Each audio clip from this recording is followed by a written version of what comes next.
Hello, Internet, and welcome to Volume 1 of Wonderworld Origins. Thank you for watching and joining us here tonight.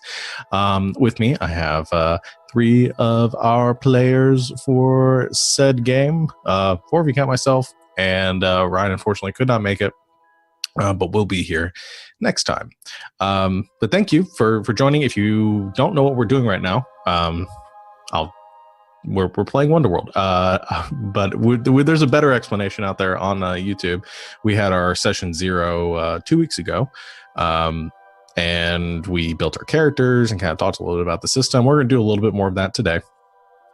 But otherwise, we're going to be playing a game called Masks, which is based on the Powered by the Apocalypse system, which many people out there might be familiar with. You can Google that and find out more about it. But essentially, we're all going to be playing superheroes, teenage superheroes, just learning about their powers and discovering themselves in this superheroic world. I don't have really any better sort of explanation to that. Like I said, we talked a lot about the setting and got everything kind of nailed a lot of that down in our session 0, and I highly recommend you watch that. But if you haven't, you'll probably catch on pretty easily.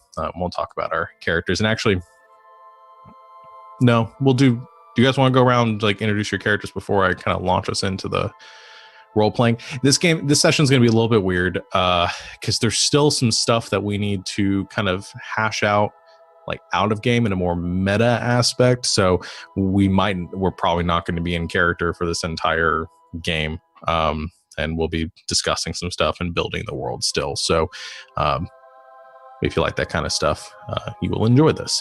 If not, as the longer we go on with this, the more we will kind of solidify our characters and solidify the world. But let's go around real quick. Unless there are other announcements, I'm totally just like blanking on anything else. We have all sorts of others. We play other games. If you haven't, if you want to know more about it, if you end up enjoying this, we play D&D. We've got a game called Survivors Complex that is going to be this Saturday at 5:30 Eastern time. The latest episodes of that, all 59 episodes of that, up on YouTube right now, so you can check that out. We have Wild Space, which is going to be on we're taking an extended hiatus. Again, Ryan's got a lot of stuff going on and hasn't been able to isn't going to be able to run games for a little bit, but we'll be back soon.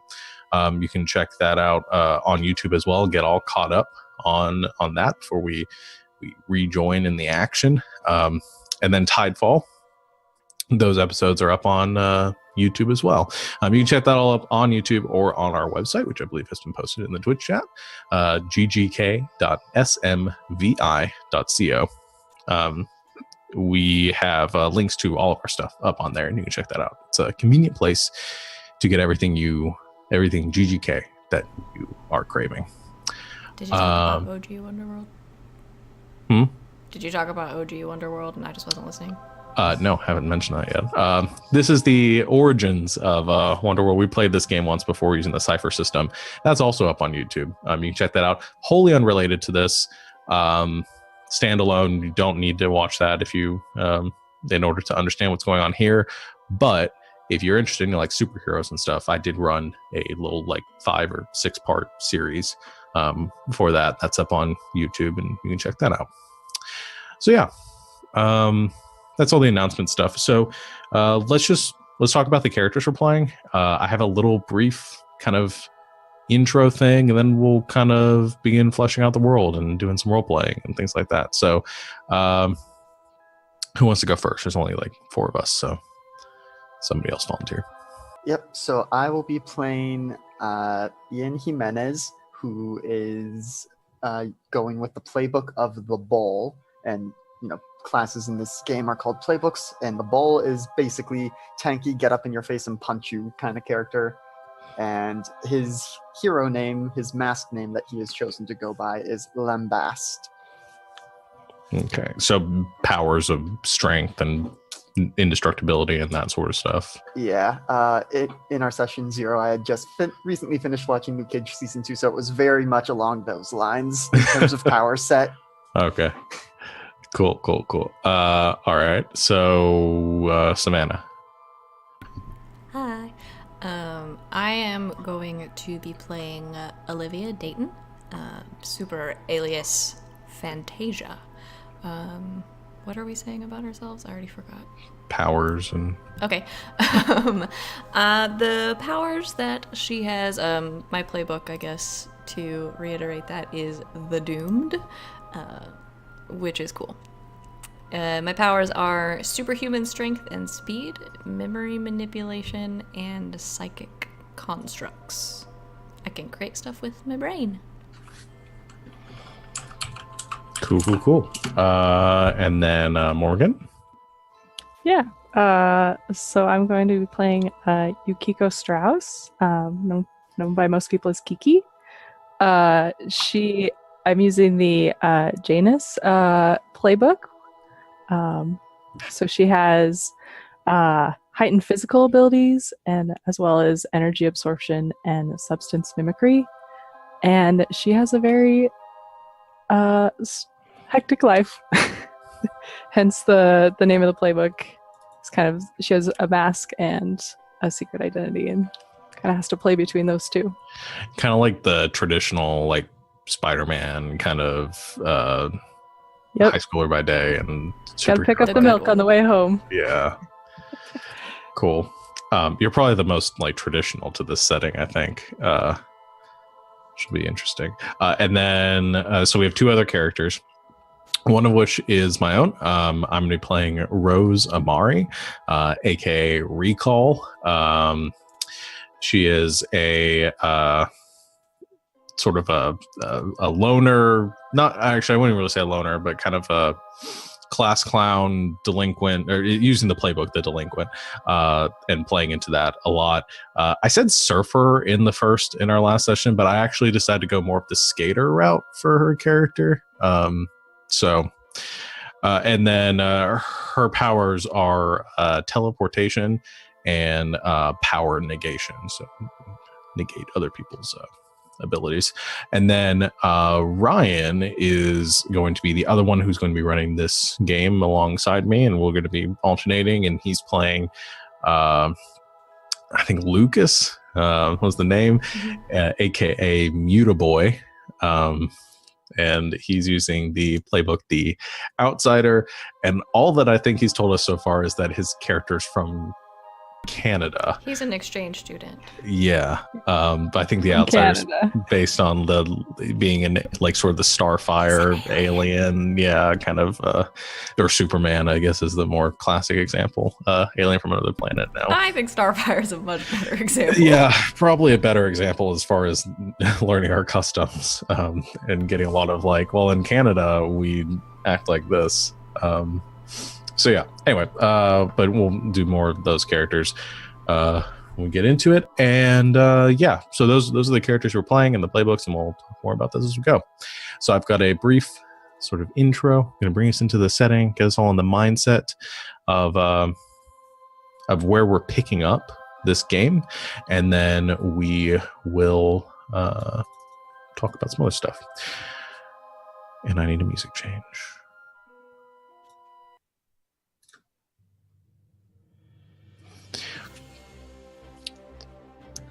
We start our scene with a single television monitor. And on that monitor, you see a news report, the kind of going across the screen, the blinking for a moment, the big logo, blue and red, white, and blue, BCN Action News. And as the reporter comes into frame, you see a brunette woman standing in a parking lot in front of a grocery or supermarket, and the volume is turned up, and you hear her report. Carmen Dakota with BCN Action News, live at the scene of the latest vigilante sighting. This quiet supermarket erupted into panic earlier today when armed robbers attempted to make off with nearly $10,000 from the store's safes. Their getaway backfired when several masked individuals appeared inexplicably and quickly detained the gunmen. However, their capture led to some significant collateral damage. The camera then pans, showing a silver minivan bent into an L shape and a tree blackened and scorched, still smoldering as the Beacon City Fire Department stands by. City officials have declined to comment on the emergency meetings being held between the mayor and the city council, as rumors of vigilante activity continue to spread. Nearly 2 months have passed since the video capturing these mysterious figures went internationally viral, and citizens of our nation await confirming evidence on the identities of these figures, whom many have begun calling superheroes. Back to you, Bob. And the report ends. And the volume is cut on the TV as we pan backwards, revealing the room that all of you are standing in. And this is the point where we are going to decide what your hideout, what your superhero hideout looks like. I think we know the location is what we decided in the last session, that you guys are in you have co-opted the boiler room of your high school, North Beacon High. The old, no longer in use. Yes, the old boiler room. This is the year 2055, taking place in Beacon City, which is a West Coast California city. Did we decide if this is like SoCal? Are we going like? I don't know if we decided that. I'm a NorCal boy, so I'll throw that out there. These words you're saying mean nothing to me. Northern California and Southern California don't get along. Oh. Them's fighting words. Yep. No, there's in and out in both halves of the state, so that's all I need. Do we need to just flip a coin and decide whether this is North California or South California, or should we just defer to somebody who actually has a dog in this race, a horse in this race? Gonna flip a coin in chat. One is NorCal, two is SoCal. I wish I had my dice out. I have D2s. I have real actual D2s. You said one is North Cal, so we're going with Northern California. Okay. Rigged. Did you roll a D1? It was a D1. So Northern California, still a coastal city of Beacon High. I think we chose this location because it's like on the edge of deserts and mountains and water, and we got a lot of terrain to work with here, yes. And forests and fires. But we're going to go ahead and kind of zoom in on your hideout, which is in North Beacon High, where all of this superhero crew attend high school, and in the old boiler room, no longer in use. So, Savannah, you're the one that has the mechanic that brings this kind of sanctuary into play. So, why don't you read us a bit about that? Okay. It's mostly lists of stuff, which actually I'm gonna paste these in the Discord for you guys real quick. Okay. I should have done this before it was time for me to talk, probably.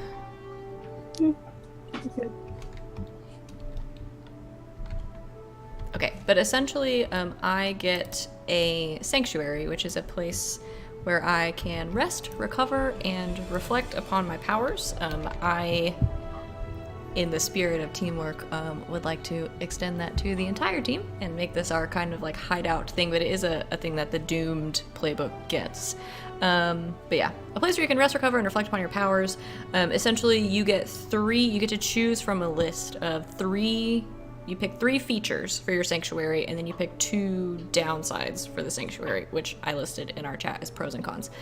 So from the features of the pros list, we can pick an aid or assistant, locks and traps, a library of valuable tomes, a scattering of ancient relics, a teleportal, which is cool, a containment system, a powerful computer, useful tools, a meditation space, a power battery, a power enhancement system, healing equipment, and art, music, and food. Art, music, and food being one.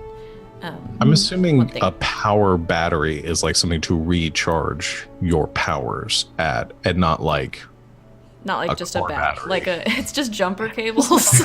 Car batteries. Yeah, because I was thinking, it's like, assumed. oh wait, is that like the battery for the supercomputer? Like, is otherwise the powerful computer? I imagined it was like, because there is like a power enhancement system, which I imagine is like adrenaline shots and stuff. Because that's another thing that we talked about in session 0, but the system kind of assumes heroes have been around for a long time and they're very much ingrained in society and culture, and yet we're doing this as kind of the emergence of them. So yeah, and to offset a little bit of that into which we have, I don't know if we're going to talk about backstory stuff. We can, I think that's something. But just before we get to talking about all that, I have sort of written into my backstory a little bit that Olivia's father is a very rich and also very successful sort of scientist and medical researcher, so it would be reasonable for us to maybe have access to some of this stuff or to be able to co-opt it from Olivia's successful rich dad who loves her very much.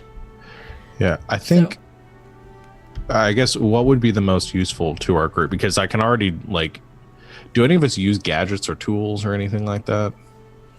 I think all of us are pretty much I think Mutaboy has one thing where he can get like alien technology. Yeah. Oh yeah. But I think that's alien tech and probably not something that he's got from Canada. Those the power cables don't work here. You have to have a special adapter, so he can't plug them into any of the outlets at the school. Gosh, it's a nightmare. So I think all of this stuff could be really helpful. There are things that I think would be more helpful than others. If we wanted to play into our friendship with the janitor thing, then we've kind of got the aide or assistant built in, and she could be our Alfred. Because she doesn't already have a full-time job that she's doing. This is way more fun than cleaning up vomit out of the boys' bathroom. Also, we saved your life, so... And she's not the only custodial worker at the school. No, I would imagine not. Under budgeted. How small is the school? No, this is a big school. Yeah, this is a 5A. Yeah. I'd say there's probably 2,000 or 3,000 students at this school. So. That's how big my high school was in real life, you guys. Yeah. I graduated with 800 people. Yeah. We're not going to get into all that because we'll just sit here talking about it. So how many pros do we get to choose from? It's just going to turn into 3 hours of us talking about. We get to choose 3 features, which is the pros list, and then we have to choose 2 downsides. So I think that the aide or assistant could be fun if we wanted to build that as, oh gosh, what's her name? Jeanette. Mm-hmm. Yeah. I like the computer. Yeah. I really like the idea. It would be helpful to have a computer. Yeah, what if she's secretly a hacker on the side or something? Whoa. And so she has this awesome computer in her. We're just gonna. But she built it herself in her spare time. We're gonna turn Jan into Alfred of our. Basically. She's gonna be cooler than all of us. But I do like the computer a lot because I think that has a lot of versatility. And it does say a powerful computer, so I don't know if it's on the level of a supercomputer, but it's real good. Yeah. It at least gets around the school's firewall. Oh yeah, you can watch YouTube. Yeah. Is YouTube still a thing? Yeah. Probably. YouTube's probably bigger. You have the conglomerates of YouTube and Netflix. We love you, YouTube. YouTube and Netflix combined into Uflix or NetTube. I like NetTube. NetTube. All right. So gross. An aide, an assistant, and a computer, and then we get one more. Yeah. I'm torn between healing equipment for it being usable and art, music, and food for it being a high schooler's hangout. Yeah, I feel like that second one is very more realistic. Yeah. We have a vending machine that we rigged to not have to put money into it. It turns into more of a chill space if we've got the art, music, and food there. Maybe it should be. I like this one. You're supposed to use this place to meditate, right? So yeah, I am. Gotta chill here. Rest and recover and reflect upon your powers, and we can all, I think, do that. I also like this one that just says useful tools. And that's why I asked if any of us had gadgets or it's a socket wrench set and tools that would be useful for something. We can always just borrow them from the shop. Yeah. That's shop us. Yeah. Oh yeah. Yeah. So the custodian has tools as well. I'm sure she has tools. Okay. Well, Savannah, I assume you're marking this somewhere since it's your... In my brain. Yeah, I'm going to write it on my character sheet. Yeah. I'll put a note in my notes as Jan being your aid or assistant. Make a handout, but Yeah. I'll put it on my character sheet for now. Yeah, we can create a handout later for that. So cons, we have to pick 1 or 2. Wait, what did we pick as our third one? Art, music, and food? I think we said art, music, and food. Okay. Yeah. I like it. I like that one. Rose would be really into that as the... I'm cool with Food. Yeah. Well, we all know Mostly that she food. looks up to the me too. music and the food. Yeah. Okay, so then we have to pick 2 downsides, which one of them I think we're already kind of locked into a little bit. But difficult to access, draws dangerous attention, location known to many, easily damaged or tampered with, or tied intricately to your doom, specifically my doom, which I have. Did you want to talk about what your doom is so we know that, or do you? I'm assuming that's not going to be the option. There's not a way that I can think of offhand that this would tie into my doom, so I think we can probably take that one off the table. Location known to many seems the obvious one. Yeah, that's what I was thinking. And I would say also probably easily damaged or tampered with. The school could reclaim it at any moment for some other purpose. Yeah, it's mostly that. I think this location, the only advantage of it is that it's in a high school and people aren't really going to expect us to be here. But yeah, it's definitely... Yeah, I wouldn't say it's like fortified or anything. If somebody wanted to storm the place.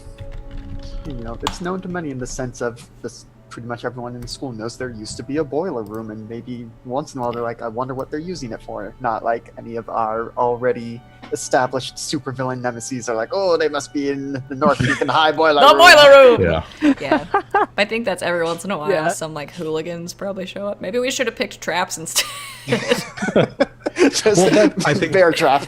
That's probably the advantage of Jan. No! Why am I in Skyrim? That's how high school kids talk, I think. No! Why? You're not too far off. It's a ghost. There's just a ghost down there. Okay. Ghosts can't go through bear traps. They're not fire. So, okay, I'm so sorry. Location known to many, and easily damaged or tampered So with. art, music, food, an aid assistant, and a powerful computer, which is cool. And then a location of been easily damaged, tampered with. Okay, I've got it listed on my in my bio stuff, my character sheet. Yeah. There were also 2 other things that I thought about. This is not because this is turning it, it's more of a hideout. It's not just your thing. So I thought we could expand on it a bit more than just those few things. But maybe that's what you brought to it. And maybe that's what was already down here when you showed us like, hey, I built this secret base for myself down Surprise. here. But after homecoming, and we were like, oh, I really need a snack. And I was like, so my 2 questions is, because I think we're starting the scene here. A few, what I said in the news announcement, it's been a couple months since the events at homecoming and when we all met each other and started in this little super friends thing.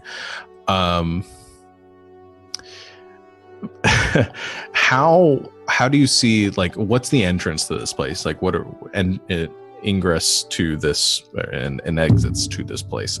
Do we have there's the stairs that lead up and down, there's one door with a lock on it, and we gotta like go into the high school in order to get to it?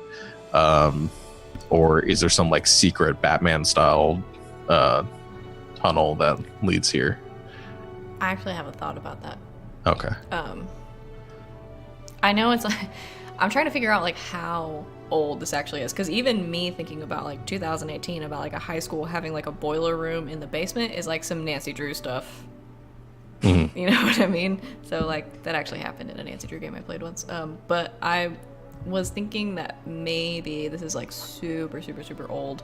So no one ever goes down there anymore. So in addition to like having one entrance, there's probably like an emergency exit somewhere like to the outside just for safety reasons that would have been built in probably like a really long time ago for safety purposes when there were actual people having to work in a boiler room.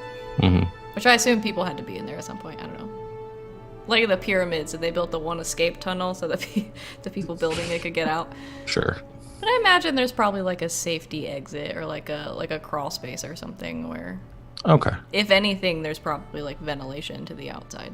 So okay, maybe so there's like a way that we've kind of co-opted to be able to get in, so we don't have to go like a chute, like a slide that we all slide down to. Well, maybe not, because I don't want to have to climb back up it to get out.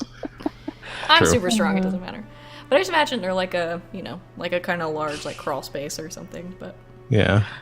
I just had the thought of like, what if it like comes out, like they turned it into, like it comes out into like another classroom, like they extend it out, and so there's a classroom there. So you like, I just pictured like coming in and out of like a dark room. Because our old high school used to have one of those, where it like turns around and you have to like go in. And have you guys ever been in one of those? The dark room chamber where it's like around like a cylinder. yeah, I have not, but no. Oh, I think I know what you're talking about, though. super claustrophobic. Yeah, I mean, so the question, I think, really what it comes down to is there an entry or is there an exit to the outside of the school, or is the only way to enter it is by actually going into the school? Because if we're here after hours, does that mean that we're all breaking into the school? I was imagining it as having, like I said, even if it's just like, ventilation or like something that was there for like safety reasons before, that like is to the outside, but it's like kind of annoying to get to. Like it's not like, oh, here's our secret door behind this bush. Yeah. Like, I mean, my first thought was like one of those little rectangular windows they have like at the ceiling level in a basement Oh, thing, yeah, and like we've that made flips that out. more accessible. So again, still a hassle to get in and out of, but so that Yeah. it's not Yeah. totally inaccessible. that's a good Okay. idea. Yeah, I like something like that. Mhm. And then as far as like other, secret pathways and stuff, we built like within the school so that we can easily get from gym class into the secret base or something. I'm sure we could figure something else out there. It was really that I needed to know if there was something like from the outside. I think was a big question. If we're coming here after hours, this is only a place we hang out while school's in session. Okay. I think we can cool. get to it after hours, but it's annoying because we have to climb through that window that I hate. Yeah. Yeah. But and like during then- school, it's easy to get to. Yeah. The other question I had is there anything else in this secret hideout that anybody else needs or wants? Like a weight room or a sparring mat or a half pipe or something. And maybe we like stole some of the old wrestling mats that the school was going to get rid of. Mm-hmm. Mm-hmm. Yep. I'm Yeah, I thinking like that maybe idea. there's a cot that Ian uses, because I just had the thought that maybe Ian is sort of kind of homeless. I need to think more about that, but Or has a bad home environment and wants to and doesn't Oh. sleep at home every night. yep. Because there's still child protective services here, so I guess we'd have to decide how you were living off the grid enough that you didn't have any parents or anything taking care of you. But I think that would be fine. But like a cot or other places to sleep to rest, I think that's fair. Yep. Any other thoughts on that before we kind of delve into the role playing? I feel like I had a thought, but I forgot it. We talked about snacks. Sure. We have food and stuff. Unlimited snacks. Unlimited snacks. Forever snacks. I like the idea that Jan has, like, when the people come to refill the vending machines in high schools every week. I don't know if you guys' high schools had vending machines, but mine did. But that she also just, like, takes them down to, like, take some of them, like, down to the boiler room and is just like, don't worry about it. I like work here. I that. know what I'm doing. Yep. And she refills her vending machine. Hmm. So That's all I I can think really this- think of at the moment. I think let's go Costume ahead- storage. Okay, Right. costume storage. Sorry. Do we have Aero style like glass display case that we put all our that costumes seems in? a little ridiculous. But there might be old like costuming mannequins from Like the mannequins? drama department. We just been slowly stealing stuff Yes. from all the departments in the school. Yep. They don't need it. We have a creepy mannequin corner. Okay. Let's not do it. Just like dress. Slightly missing arms and legs. Just dress forms. Maybe they don't have heads. Sure. Yeah. No, mine has to have a head because I have a circlet. Okay, we have a creepy mannequin corner. Okay. Yes. Creepy mannequin corner with all the costumes on it when not wearing them. And I think let's go ahead and jump into a little bit of the action and kind of talk about and kind of talk through some stuff in character. So right now the newscast has just been turned off. One of you has the remote and has just clicked the mute button. And this has been running all day, especially since your latest escapades. I'm going to say it's a Saturday. School not currently in session, but all of you are down in the bunker or whatever you're calling it. I think that's taken straight from Arrow, so I'm not going to call that in the hideout. The sanctuary. The sanctuary. That's what it's called in the book. Sure. So you guys are all in the sanctuary, and very soon after it's actually you're probably all still in costume, having just dealt with these gunmen and foiled this robbery, and now seeing this newscast. And this isn't the first newscast you've seen like this in the recent weeks. And not just in your city. You guys have been creating a little bit of a name for yourself within this within Beacon City, and a lot of people are talking, and there's a lot of debates going on, and the legality of it and the other issues, and people over the moon about it, and talking and showing the viral video of you guys stopping the attack at the Sonic on Homecoming, and that's being shown regularly on news broadcasts. But you're also hearing rumors, and there's other of attacks and disruptions and just all sorts of just wild issues that have been going. Entire like ATMs and other financial institute just going missing, and other places like spontaneously combusting, and just weird and out there stories, and that's constantly running on the news cycle. Not just in North Beacon, but across the country. But this is where you guys are right now, having just foiled this robbery and seeing this news broadcast as you cut it off.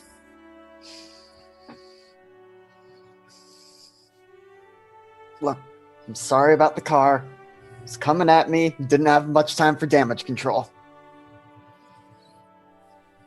I'm just glad it didn't hurt you very much. Yeah, well, it's gonna take more than a car to hurt me at this point, it seems like. That is so cool. It's nice, at least.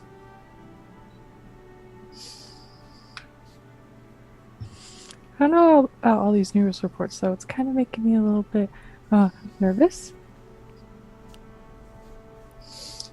I mean, yeah, the attention, but you've got your mask is all set. I don't think no one's gonna know it's you.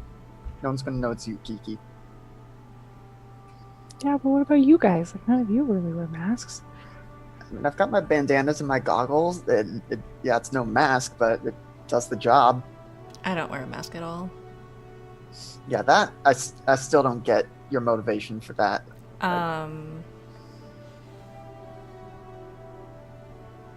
you? I mean, she's got a point. Thank you. That's why you're my best friend. Yeah, girl. People are gonna know you if you're just going around flaunting your face out there. Well, people know me anyway. I mean, it's probably gonna happen eventually. Yeah, but eventually doesn't mean you should hurry it up. I know, but I really don't want to wear a mask. Like, it holds all the sweat in, and I just... It's bad for your skin, Ian. I'm trying to keep you guys healthy. Olivia, aren't you the one who was mad at us for getting caught on film at the Sonic in the first place, and now you're going around showing your face to the world when we're doing this? Yeah, well, that was like 2 months ago, and at the time, you guys were all like, no, it's okay, like, it's great. It's not like we're going around, we're not like these other losers in these other towns, like, stealing ATMs, like, robbing banks and stuff. Like, we're doing nice stuff for people, so, I mean, it can't be that bad, I guess. Also, I don't want my pores to get clogged, Ian, okay? I think Rose is just sitting there on her phone and says, we just hit 300,000 followers on Twitter. We have a Twitter? We do now. Cool. That really seems like something we should have run by as a team first, but okay, it's on the internet now, so there it is. Well, I thought, we should see what people are saying, and wasn't going to use my own. Oh my god, we're going to be famous. This is so cool. Wait, what'd you use as the handle? Oh, I just said the Beacon City Heroes. I couldn't come up with anything. We probably should come up with a better team name than that. I was thinking the Beacon City Ass Kickers, but apparently that was going to be censored, so I went with Heroes instead. You suck, Twitter. But that's something we should think about. We'll workshop it. Yeah. Yeah. But yeah, the mess thing is a little weird. I'll make us a little bulletin board, and I'm going to hang it over on the wall over there, and we'll get some different color push pins. Everybody can hang their name ideas up on it. And then once we have a good amount, we can vote. Okay. We can do it that way. Thank you. I'm sorry I talked over you. What were you saying? I was agreeing with Ian on the masks. You really should at least do something to make yourself look different. I mean, are you worried at all about you get arrested. Yeah, I mean, it's been 2 months. I'm amazed you haven't been discovered already. Like, how has there not been a single shot that has gotten your face? Like, that is just inconceivably. Please, like, I don't know my way around a camera. Okay. I'm good at what I do. You guys are probably right, though. I mean, I just something that doesn't cover up very much, kind of very light and delicate, That would be nice. My problem really is that I'm having a hard time just justifying wearing a full face mask with, like, a crop top.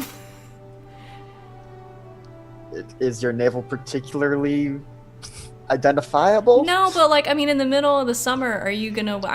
This is fashion choices, Ian. Follow me here, okay? Like, if you're wearing, like, a cute, like, tank top or, like, a crop, you're not gonna wear, like, a ski mask. You look ridiculous. It doesn't need to be full face, but at least cover them cheekbones, okay. girl. Listen, if comfort's really that issue, we can find some better material. I'm wearing a freaking hoodie. I'm sweating my balls off out here. Like, I would very much like to be running around in a swimsuit like you are, but I feel I have boots. Okay. Fine, I'll wear an eye mask. If it'll make you all feel better. I think otherwise we're going to have to start limiting our activities tonight, which is what I voted for initially. But I wear pink. Yeah, and I work the lighting wouldn't be good enough for you. No. I'm just teasing you. You're right.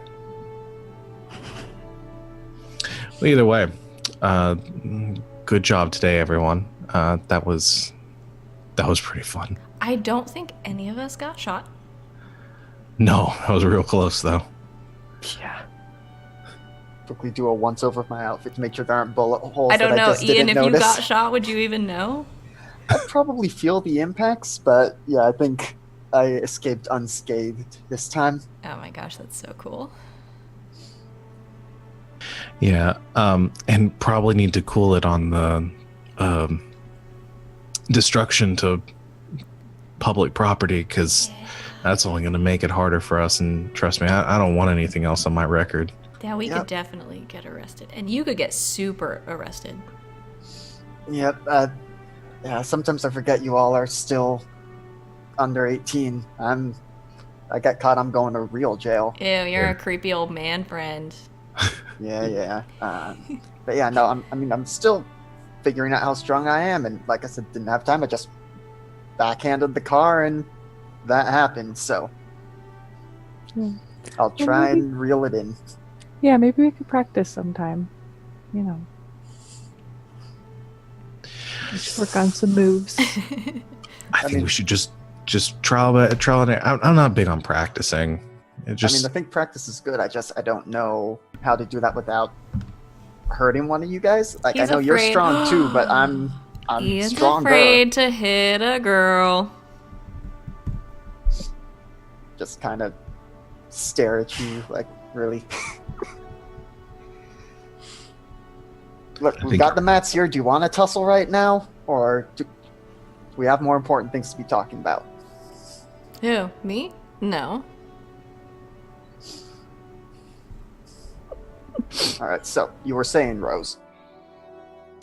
Oh, I don't know. I mean, what do we do? Should we get back out there? Are we doing anything else today, or is that it? Can I go chill? Is there anything else to do today? Go back on patrol. Before you leave, I expect that you will submit at least one potential group name. You can write it down. But we should do that sooner rather than later. All right. Well, then branding is very important. Let's sit down and we'll workshop the group name and figure that out. Great. Yep. But while we're doing that, do we want to pop on the police scanner on the computer? See if anything comes up. A good idea. I don't have anything else to do this afternoon, so. Okay. So you go over to the computer and look for reports in the or actually I think you just like put the scanner on and begin working on the workshopping names, and we won't do that here on stream because that's something we're gonna have to come up with afterwards. Everybody just pull up a different name generator. Hamster. That works so good. Hamster squad. Hamster squad. Oh gosh.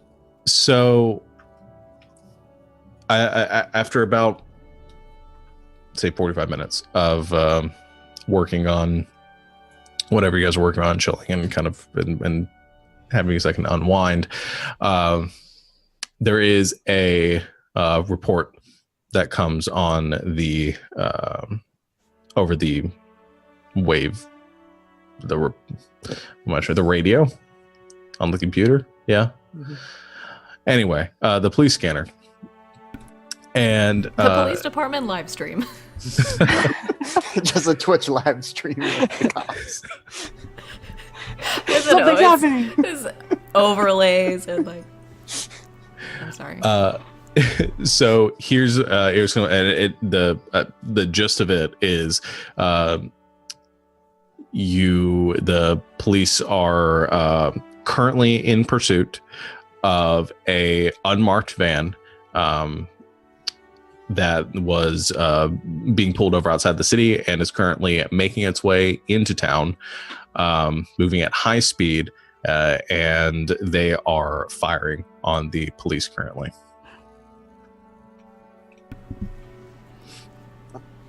You guys want to go?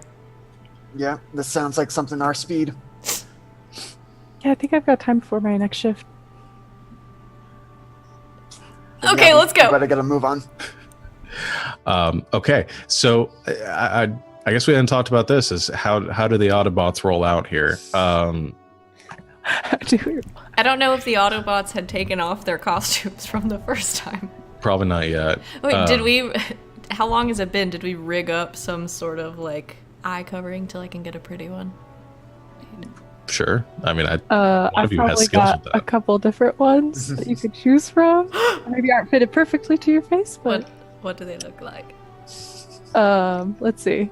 There's one that has like thin and like blue and kind of like large, almost like cat eye at the end, and there's one that's just like kind of like the there's like those sunglasses with the lines in them.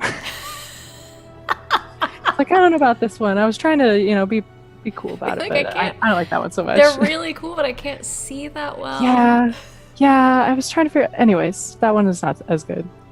And then there's probably like a white one that has like a bunch of like glitter on it. That one.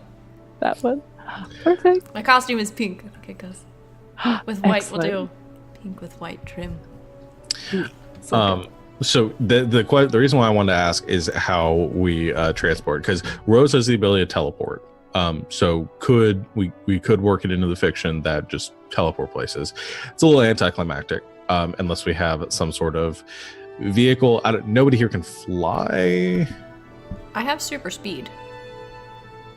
What? Okay. I do have super speed. You do, yeah. And I don't know if your super speed is like Flash super speed or just well, it's superhuman strength and speed. So. Okay. So maybe not like lightning speed, but you can augment your body to run faster than. Yeah, faster than Usain Bolt. Yeah. He's so fast.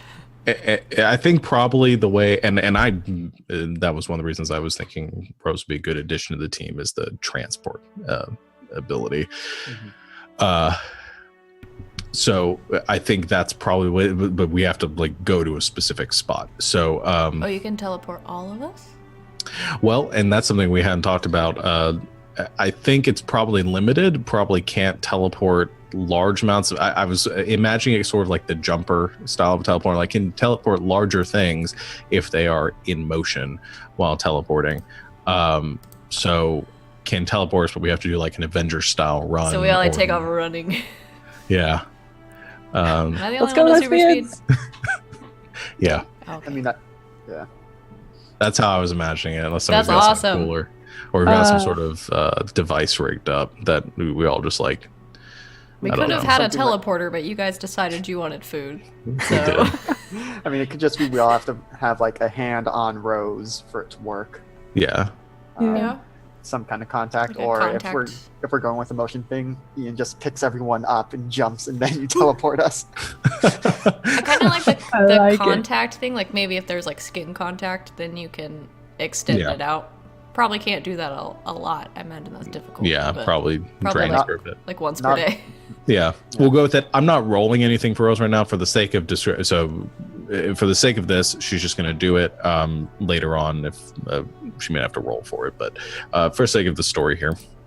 So everybody gets their equipment on, and the report identifies the intersection of the street that's actually coming into Beacon City over the bridge right now.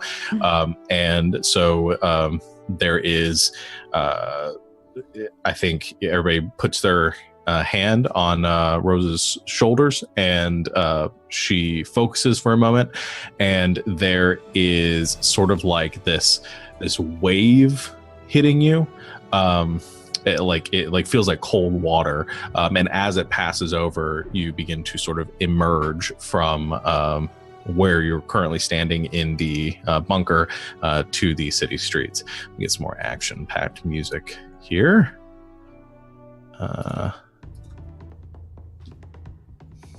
And as you emerge onto the bridge, what's the name of this bridge? Who wants to name it? Morgan, what's the name of the bridge? Goodness. It is Courage Bridge.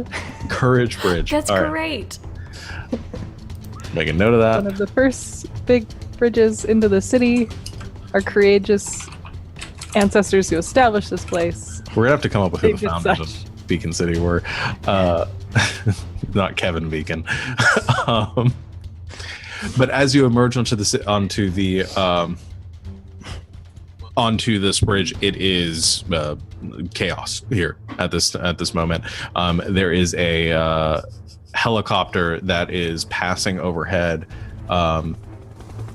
which you can hear, and you hear the sirens of the police cars whirring in the distance, and you realize as you're landing here, and I think Rose goes, shit, we missed it. You realize the van is currently kind of tearing off down the street in the other direction.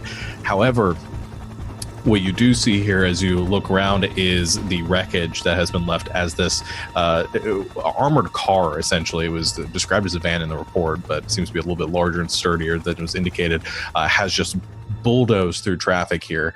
And there are a few cars that are flipped over, people in them crying in like panic.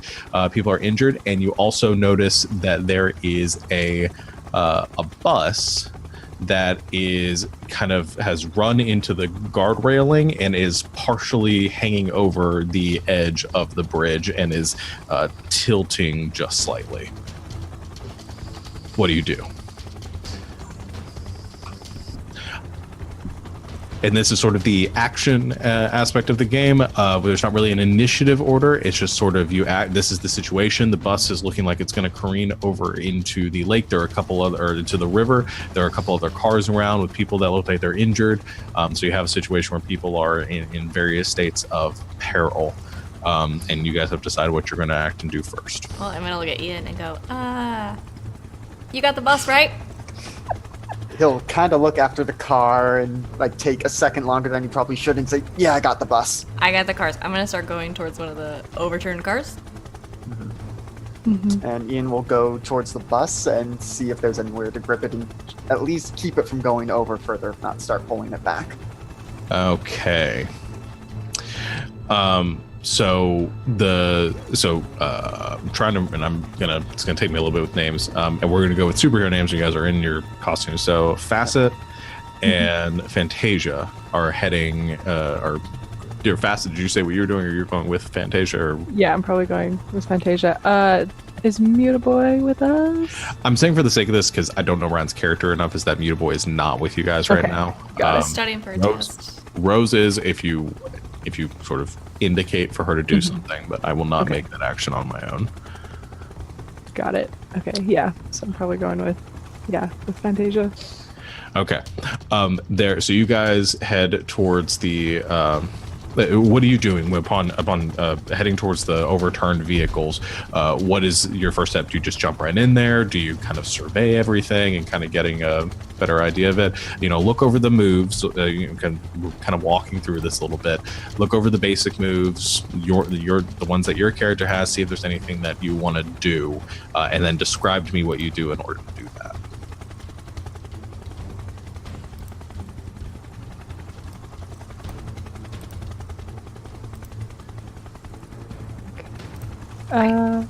Well, I'm gonna assess the situation. Okay, that's a good one. So I think that one's pretty self-explanatory. I think you're taking that extra second to look around, or if you want to give some other way that your character, maybe if they have abilities or something else, like how do you perceive the situation, or how do you read the situation? So she's gonna look and see if any of the cars look like they're smoking, like if there's any immediate sort of danger. Okay. So go ahead and you roll plus your superior ability. Okay. Or label. Okay. Got it. Okay. And then is there a situational bonus or penalty? No, not right now. Okay. Roll a 9. 9. That is very good. Roll a game. Yeah. Oh boy. So that's a hit. So you get to ask one question from the list on the assess the situation. Okay. And I'll read those off of the stream. So what here can I use to blank? What here is the biggest threat? What here is the greatest danger? Who here is is most vulnerable to me, and how could we best end this quickly? Obviously, not each question is going to be useful in each situation, but there's some interpretation that comes along with this game using the system. Okay. So I guess what here's the biggest threat? I guess. Okay.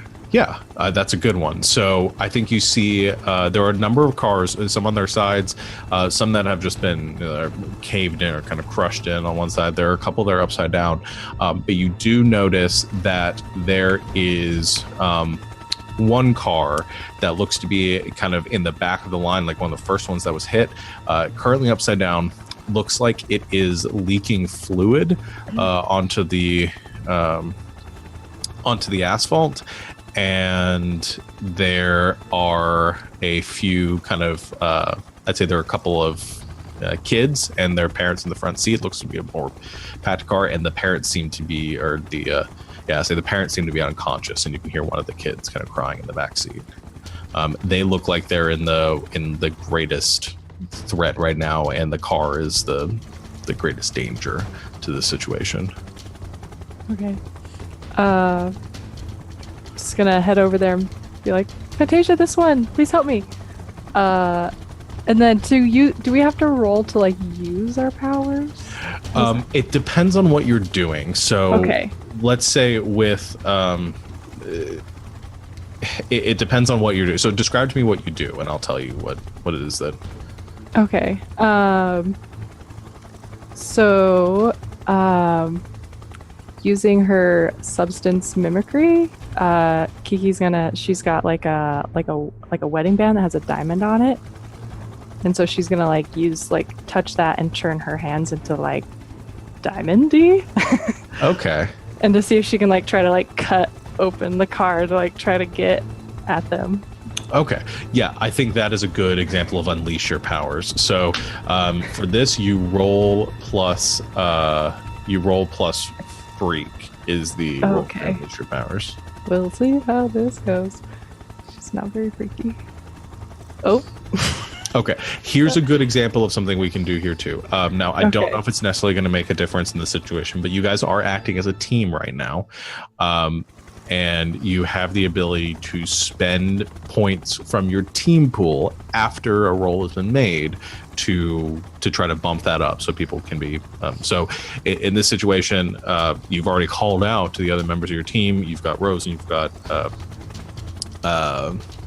Olivia that are currently on, or I guess Fantasia and Recall that are currently on standby and could assist. All those characters have to do is describe what they're doing, and they can spend a point from the team pool in order to assist you and add +1 to your roll. Now, you guys have 1 in your team pool right now. And enough to bump it up. Sorry. Oh, I just don't know. I don't think that'll be enough. I don't think that would be enough to put it up to a 6. You'd only be able to up it to a 6 max. Yeah. So in this case, that is unless there's somebody. No. So if you guys aren't doing that, so that is a failure. So on a 7 to 9.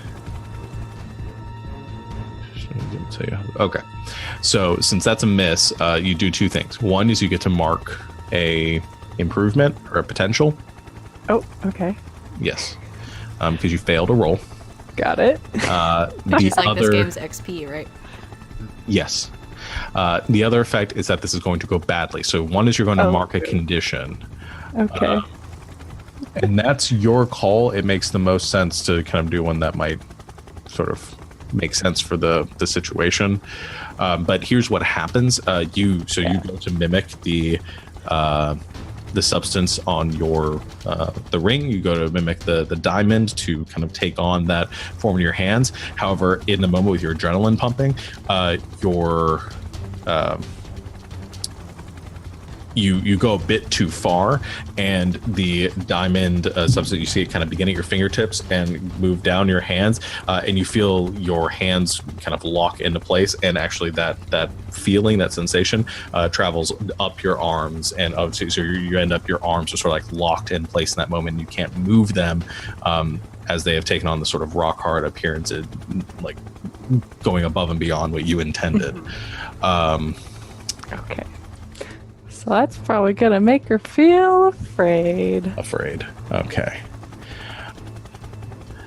So currently seeing the situation before you, feeling that frustration. So that's what happens. I'll give Olivia her chance to react to the situation, and then we'll get to what Lambast is doing. Yeah, I'm gonna go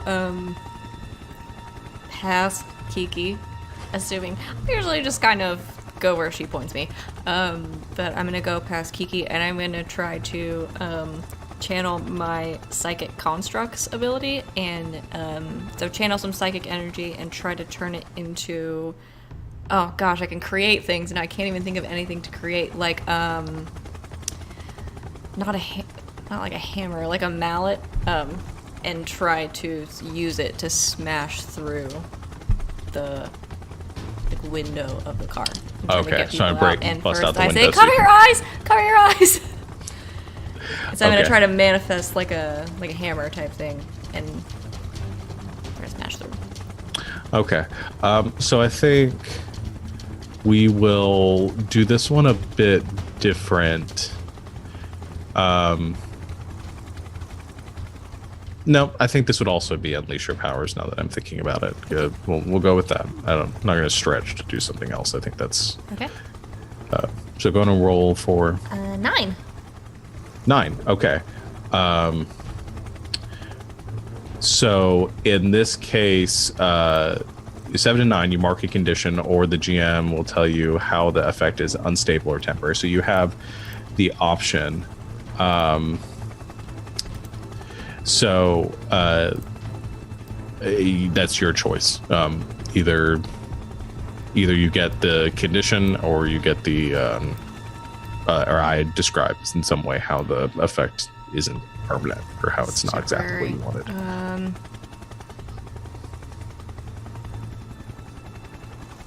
I'll take unstable or temporary for 500 Star-Lords. Okay, so here's what happens. You manifest the hammer and use it to successfully break through the window. As the window towards the back of the car, actually like the rear windshield, and you break that out, and the kids are right there. So you can sort of begin to get them out. However, as you do that, the hammer itself kind of dispersing at that point, losing focus on that.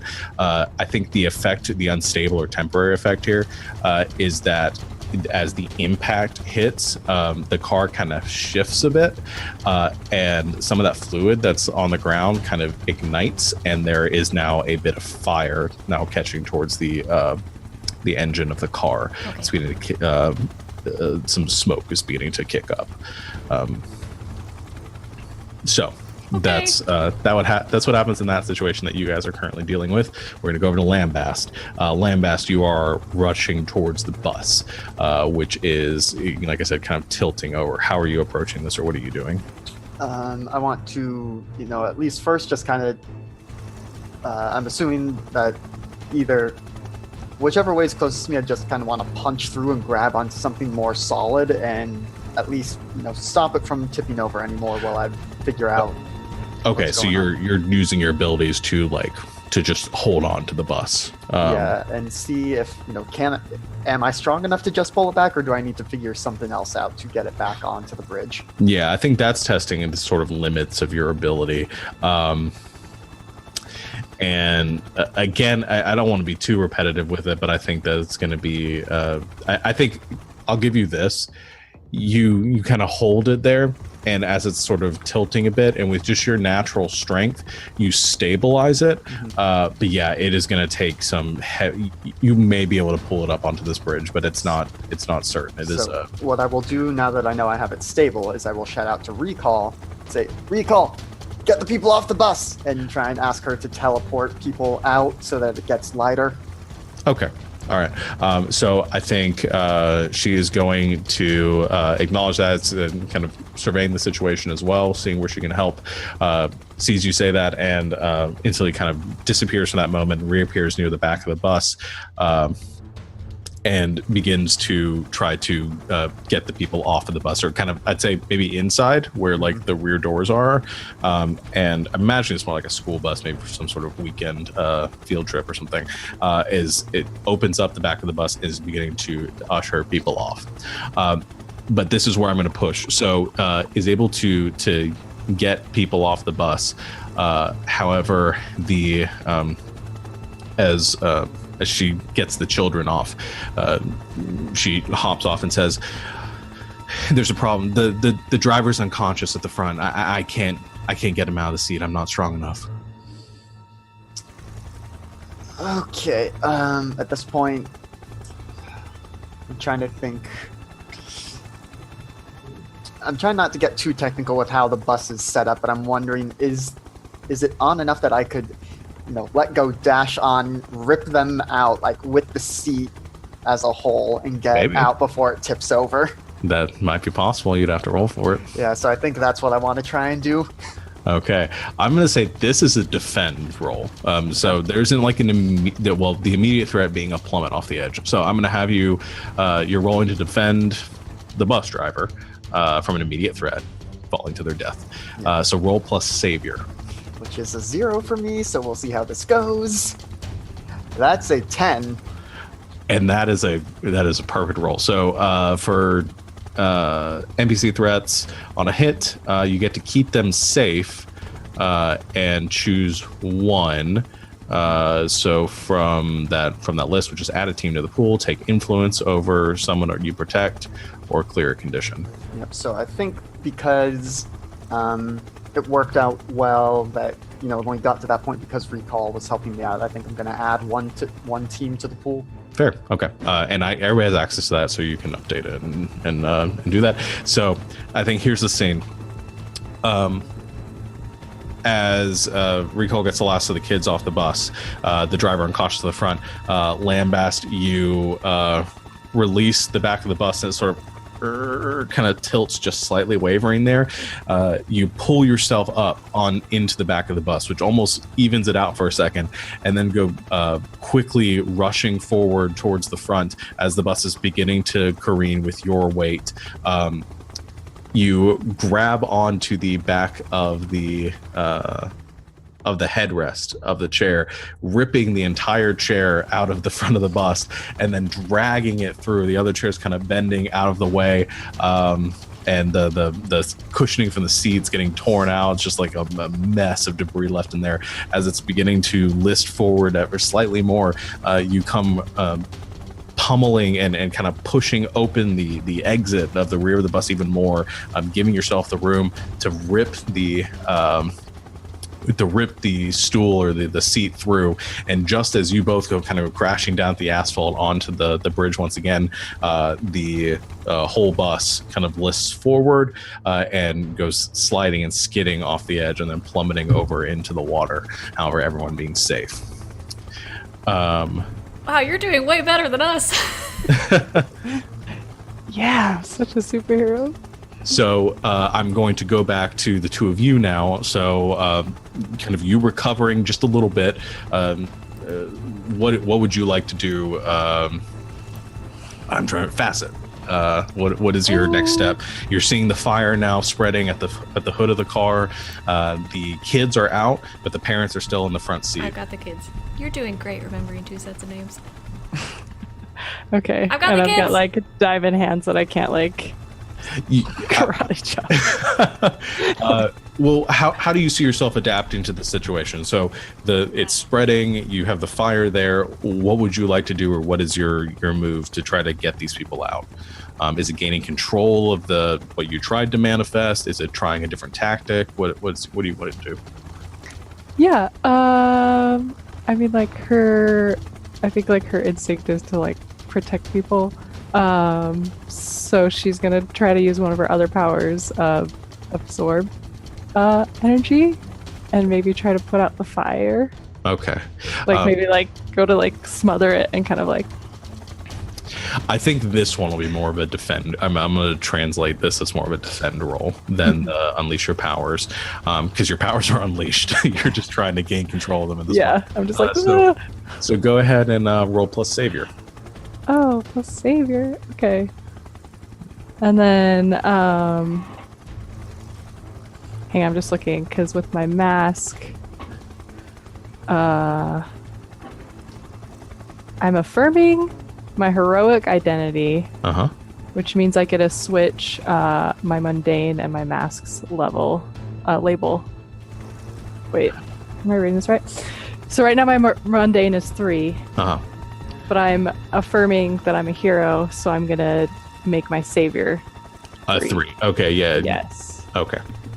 That's so cool. I can do that once per session. Yes. No, that is an excellent move. So yeah, that's awesome. So you essentially get to roll your mundane instead. So if you want to just roll that. Okay. Yeah. So, oops. Well, there you go. Oh, is that with the +3 or is that?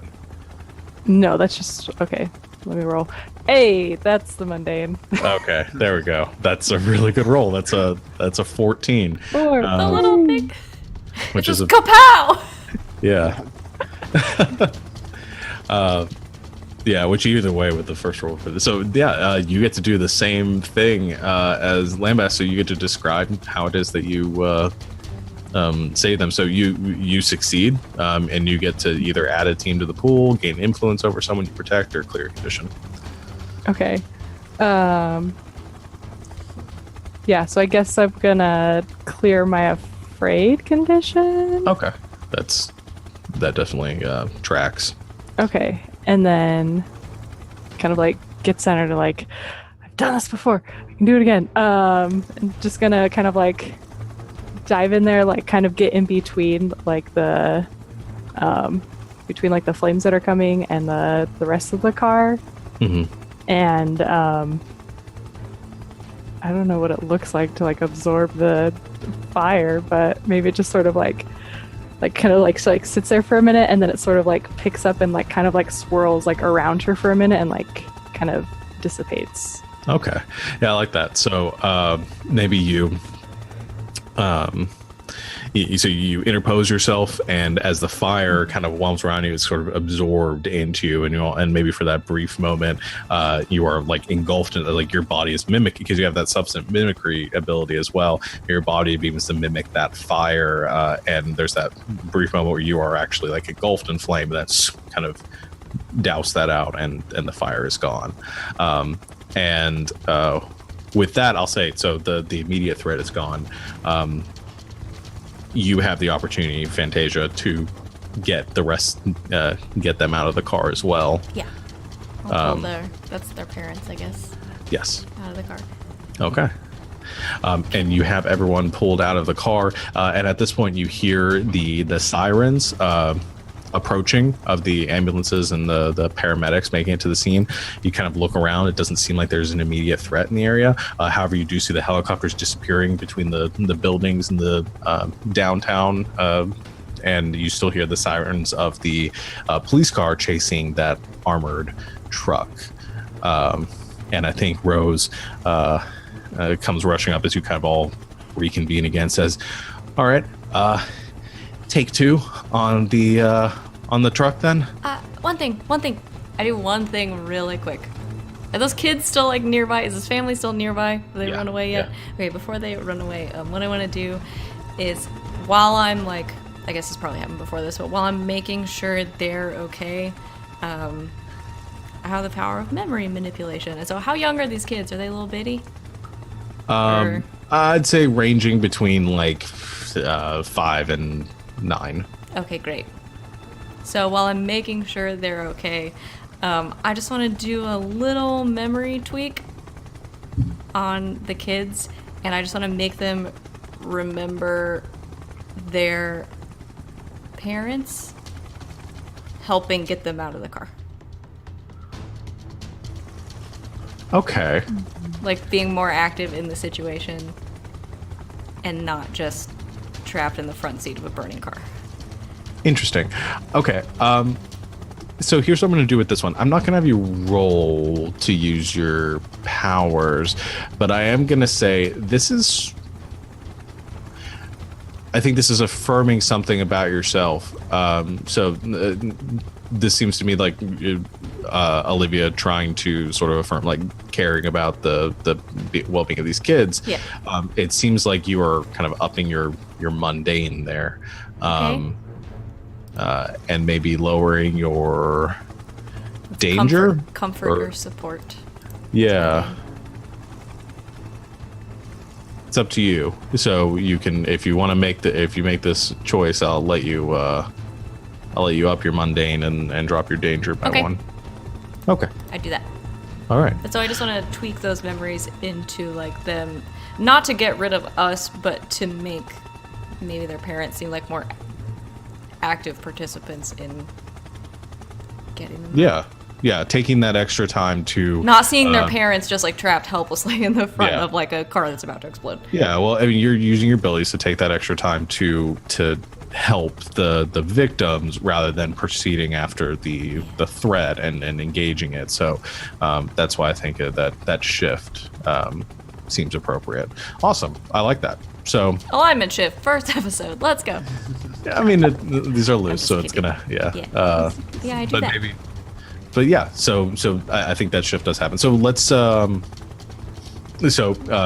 that, you take a moment. I think Rose, who's not very into the comforting stuff, is kind of like, come on, let's go. I can hear you. Are you done yet? Yes. Okay. Everybody, let's go. Come on.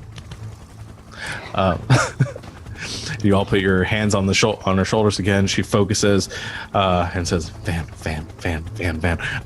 And you feel that cold rush of water once again as the teleportation takes effect. And we're going to take a break here. So we saved some people. Yay! Yeah. So we will take a brief 10-minute break, everyone, and be back to continue this the next part of this thrilling superheroic endeavor. Stay tuned. Welcome back, everyone. We're just here prepping ourselves, getting into character. Yeah. All right. Super cash. Yeah, super casual. But thank you all for watching, and thank you for participating in the chat. Thank you, Chris Morgan, for all the bits and the names. And the 70 NPC. Yeah. Anyone else out there who's watching, if you haven't yet, we have a special one-time sale, one-time only sale going on today as part of our new game. If you have enough XP and you want to buy some NPC names, you can go on to our Stream Elements store. It's down in the link is in the chat if you want to actually go to the store itself and see what's available. We only have the NPC name open right now. We're going to come up with other things you can buy for this game later on. We just had to familiarize ourselves with the system first. But yeah, you can buy I think the cost right now is 500 XP. If you're a new subscriber to the channel, I think you easily get that much. I don't remember how much it is subscribers get, but it's 300 for following and a couple hundred for subscribing too. So I think it's 500 for subscribing. 500 subscribers. So that's easily one. Yeah, that's one NPC name if you're new to our channel, and you could be immortalized in one of our many games. So yeah, check that out. But that's it. Let's go ahead. Are you raising your hand? I am. Yes. No, I just like to hold my arm like this. What you need? I was just going to say, since we're all new to the system, including our viewers, some of you out there always have really cool ideas, so now that you've seen a little bit of how it works, if you have cool ideas for stuff that we could put in the store, stuff that you would like to contribute to this game, please let us know. We would love to hear them. Hit us up on Twitter or Discord if you're in there, and tell us about your cool ideas. Yeah, always appreciate suggestions. It's a brand new system for us. We've run other Powered by the Apocalypse systems before, and I have ideas based on those, but specific to masks and the superhero genre, sort of up in the air. So if you have, we would greatly appreciate suggestions if you have them. But yeah, so let's go ahead and get back into the action then. As the teleportation ends, you all find yourselves standing on, this time not the city streets, but a rooftop. About 3 or 4 stories up, looking down at an intersection of I need 2 street names. Alex, 1 street name. Northeast Avenue and 31st 2nd Street. Okay, so you got both. Okay, you did both of them. I didn't have to name anything. Okay, you're in the clear, Savannah. You're going to be next. So Northeast Avenue and 32nd Street, the intersection of those. At which, actually, this will go to Savannah, because sitting at this intersection is a rather large bank, the name of which is...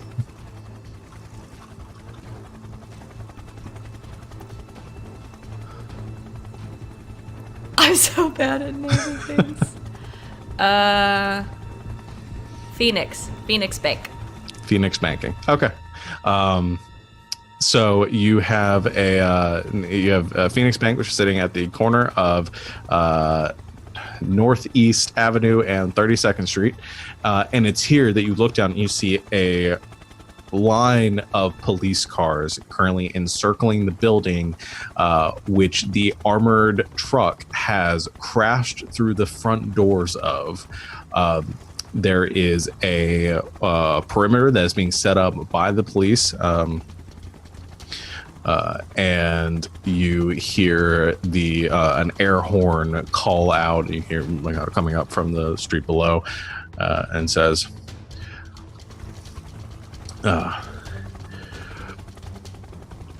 "Surrender and come out peacefully.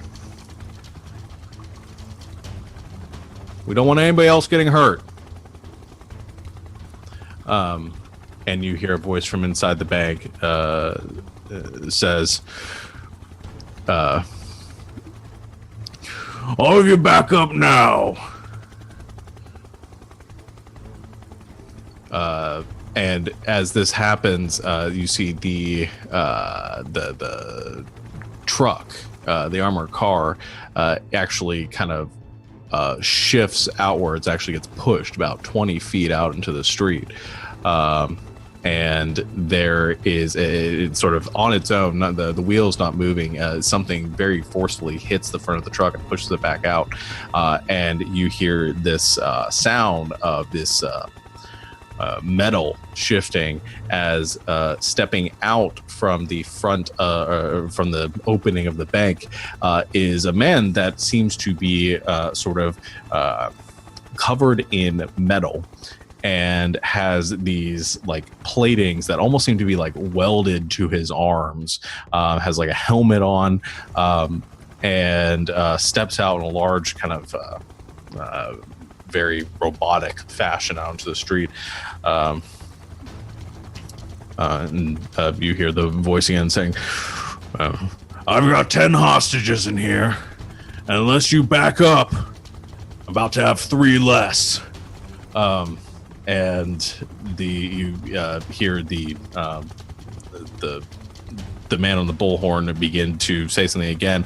However, you hear a gunshot ring out, and the gunshot hits the front of the armored figure and then ricochets off, kind of into the sky. And you hear a few shouts of kind of panic in the street as the officer seems to be leading this situation. Says, "Ceasefire! Ceasefire!" And the metal-covered man reaches down and grabs the pieces of the debris and then hurls it into the police barricade, which then sort of explodes in shrapnel before the piece of rock then embeds itself in the side of a police car, the siren then cutting at that moment. And you hear almost like a sound of like a laughter from the man in the metal armor, as he then trudges back into the bank. Holy crap. Guy's really scary.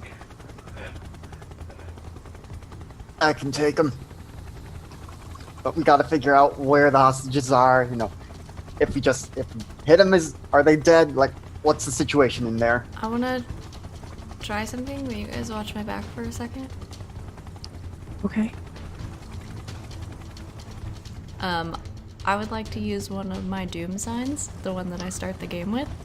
Okay. So I get to choose one at character creation, and I chose Dark Visions. Mark your Doom track to have a vision about the situation at hand. After the vision, ask the GM a question and they will answer it honestly. Okay. So you want to have a vision of what's going on. What are you trying to perceive? I want to try to, because I can have visions, I want to try to channel that energy that I have inside me and try to, I don't know if this is stretching it too far, but if I can try to channel myself into like what is happening inside, or like this guy that's inside, and maybe like get a view from like his perspective or something like that.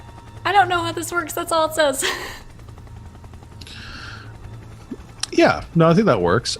So you're seeing through. I like the idea of you seeing through someone's eyes. So I want to try to, I guess, like project out my psychic energy and try to see through him, like what in that moment is happening. Like if I can see like where the hostages are, like if he actually has any, or if there are like 20 more of him. Okay. Yeah, you focus in that moment and you see it. Now, one more question before we move on. Yes. When you get these visions, so you're seeing through their eyes, just a perfect replica of whatever they're seeing. Is there any weird, like, kind of haze to the side? Like, are you going like? Because I know your powers aren't like drawn from like demonic energies or anything. So there's not that. Not a demon. Yeah. Definitely, it's not a demon. No, I just think it's difficult to do. I mean, I think the main limiting factor is that I can see what he sees. So if he doesn't look where I want him to look, then it's not there. But yeah, I think maybe it's a little, I don't want to say like trippy, but like it's a little trippy. It's kind of like an out of body experience. Okay. And I think so I can't do. You can't do anything while it's happening, probably. So here, I'll give you the vision that you see, and then you can ask me the one question that you get from the situation that might not be directly like what you're seeing, but you might perceive. I mark my doom track. You do. You mark your doom track 1, which isn't that big a deal because you get to do that like a dozen times before it. It's 5 per thing, and then once I have all the things. Yeah. Stuff happens. It's like Spoilers. 30 times you can do this. It's not that many. I don't know how many things. We'll get into that later. It's 25.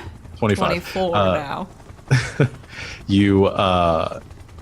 You project yourself into the vision, and you can see out through his eyes, through the mask, and you can kind of get the slits of vision. You see is very limited underneath the helm, and you kind of hear that heavy breathing. As he steps forward back into the bank, and you can see the rubble in here where the security, the metal detectors have been dislodged and like thrown across the room. There's debris and rubble throughout. It's a bit smoke or hazy in here from the sediment that's hanging in the air. However, you see back where the teller's windows are, there are 10 individuals. Some of them people at the customers of the bank, and some of them seem to be bank employees that are all kneeling and panicked, on kind of lined up on the far end, and then you can see he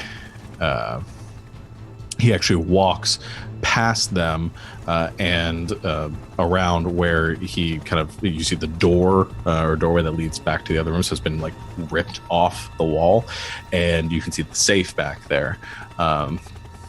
And he actually walks straight up to the safe, and you see 2 arms extend outward and grab onto the edges of it, and then kind of rips this massive metal safe door from the wall and just hurls it to the side. You hear the panicked yells of the other of the hostages, and he turns towards them and he says, "None of you move, or Dozer will run you down." And he turns back towards the spoils inside the bank, and at that point, your vision ends. Dozer. I just learned so much pertinent information. Okay. Ask one question.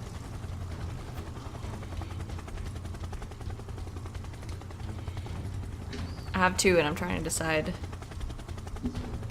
between them.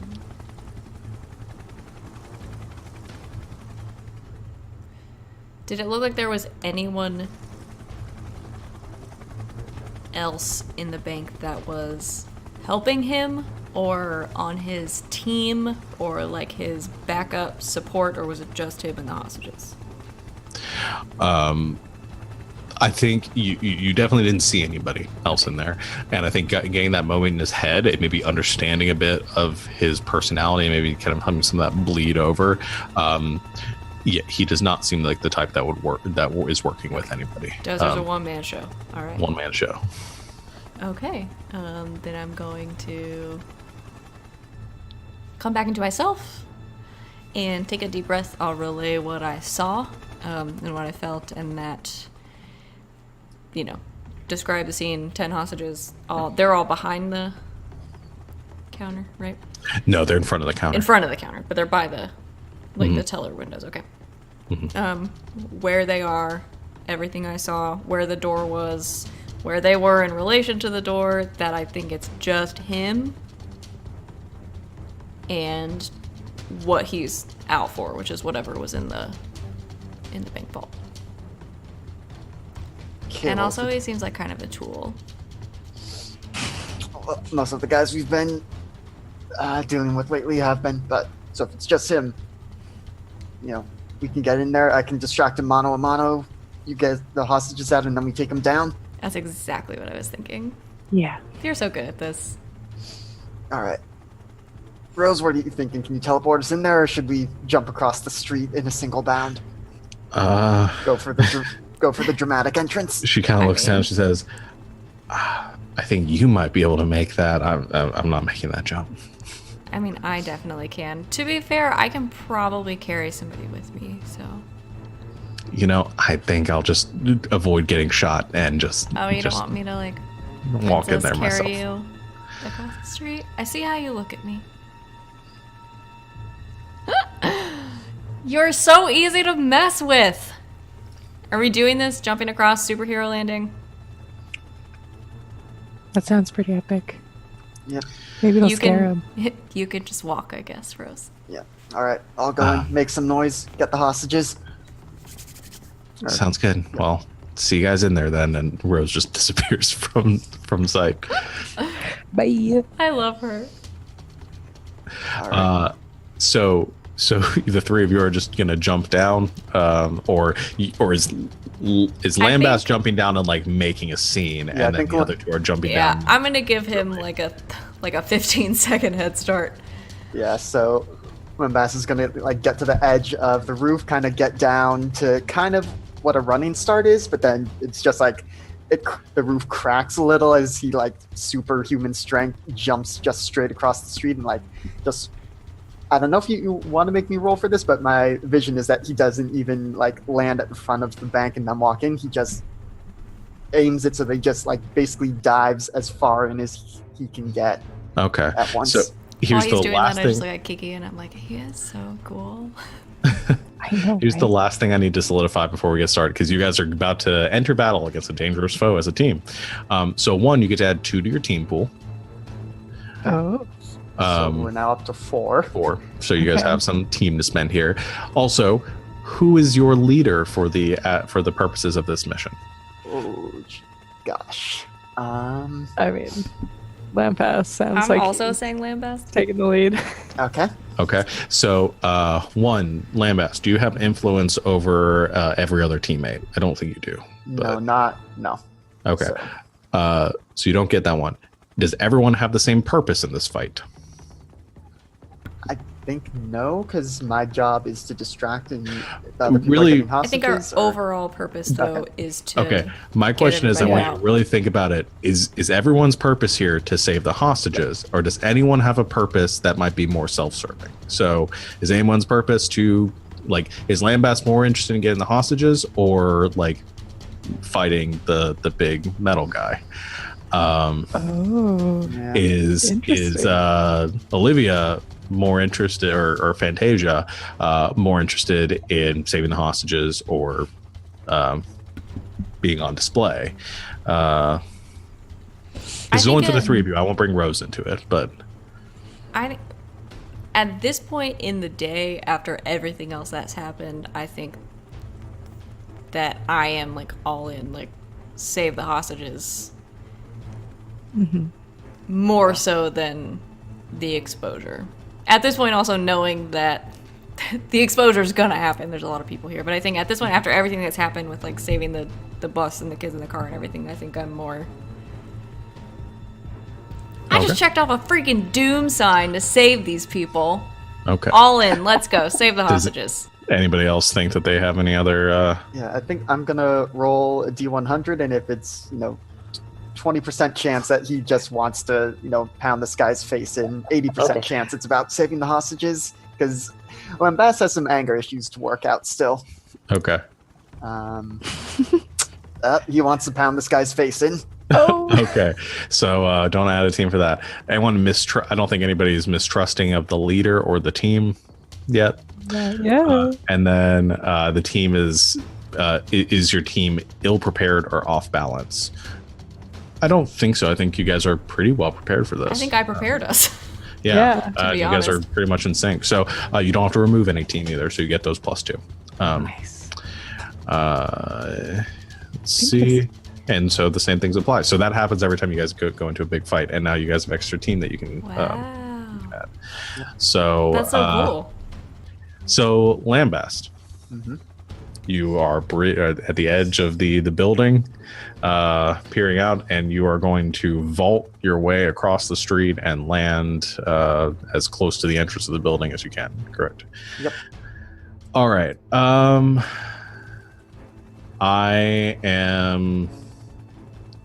I'm debating if there's any powers. Not really overcoming anything here. It's just getting you. Yeah, I'm just gonna say you do it for the purposes of this, because I don't think that you don't have any special moves you're trying to do. So you go kind of perched at the edge, taking those last few breaths, tensing your muscles before taking those few steps and then leaping off of the edge. That rush of wind, and you all watch as Lambast kind of disappear, like arcs his way across, and then there is an explosion of debris and a cloud of smoke as superhero 3-point landing impacts the steps just outside the bank, and there is that cloud of dust, and the officers panicking in that moment. The guns all trained towards the entrance. As the dust settles, you see Lambast standing there, and you hear another voice from inside the bank as your vision clears, Lambast, and the voice of Dozer. Stepping out as you hear those metallic footfalls against the marble floor of the bank's interior, and says, "Now, what did I say about any funny business out here?" And locks eyes with you in that moment, and says, "Now, who are you?" I'm Lambast. You and I are going to tango, Tin Man, and I just charge at him. Okay. So that was a hell of a line. He's going to, I think this is directly engage a threat. So go ahead and I'm going to use one of my bowl moves here because I do just want to pound this guy's face in. I'm gonna use punch everyone. Whenever you charge into a fight without hedging your bets, you can shift your danger up and any other label down. Okay. He's so strong. What are you going to shift down? I'm going to shift mundane down. So that's now a -2, but danger is now +3. Okay. I think it's a permanent shift too. It doesn't. I don't think so. Is that just for the fight? I mean, it might be. Actually, because you're yeah, when I say is, permanent, I mean like it only goes back down if you do something else later. That drops it. Yeah. It's so not like it's locked in though. Yeah, so it's not moment of truth locked in, but no, it is as semi-permanent as any label shift is. Okay, all right. So go ahead and roll plus danger. And watch as I fail miserably after all that. That's a 9. 9, that's pretty good. So you get to pick one from the list, which is resist or avoid their blows, take something from them, create an opportunity for your allies, or impress, surprise, or frighten the opposition. Geez, if I weren't pounding his face in, it would be definitely the opportunity. But I think this time I'm going to just resist or avoid their blows. Okay. All right. So I think here's what happens. We sort of get the. I don't think you get off like a powerful hit against him with the 9, but you are able to, because it was part of your plan. I'm going to kind of give you the little bit of an opportunity for the other 2. Maybe they're going to have to work a little bit more for it than they would have. But you go rushing towards him, catching off guard a bit, and then slam into the torso, pushing him back back into the bank's interior. And then there's that moment where it just stops, and you feel that resistance kick in. And you hear him say, "Well, you pack a little bit of a punch there, boy. Let me show you how it's really done." And he rears back for a massive haymaker, but you anticipate it and dodge out of the way as the fist comes slamming down into the pavement, digging in probably about a foot into the ground as you roll off to the side, and then faces off against you. So as that's going on, what are the other 2 doing?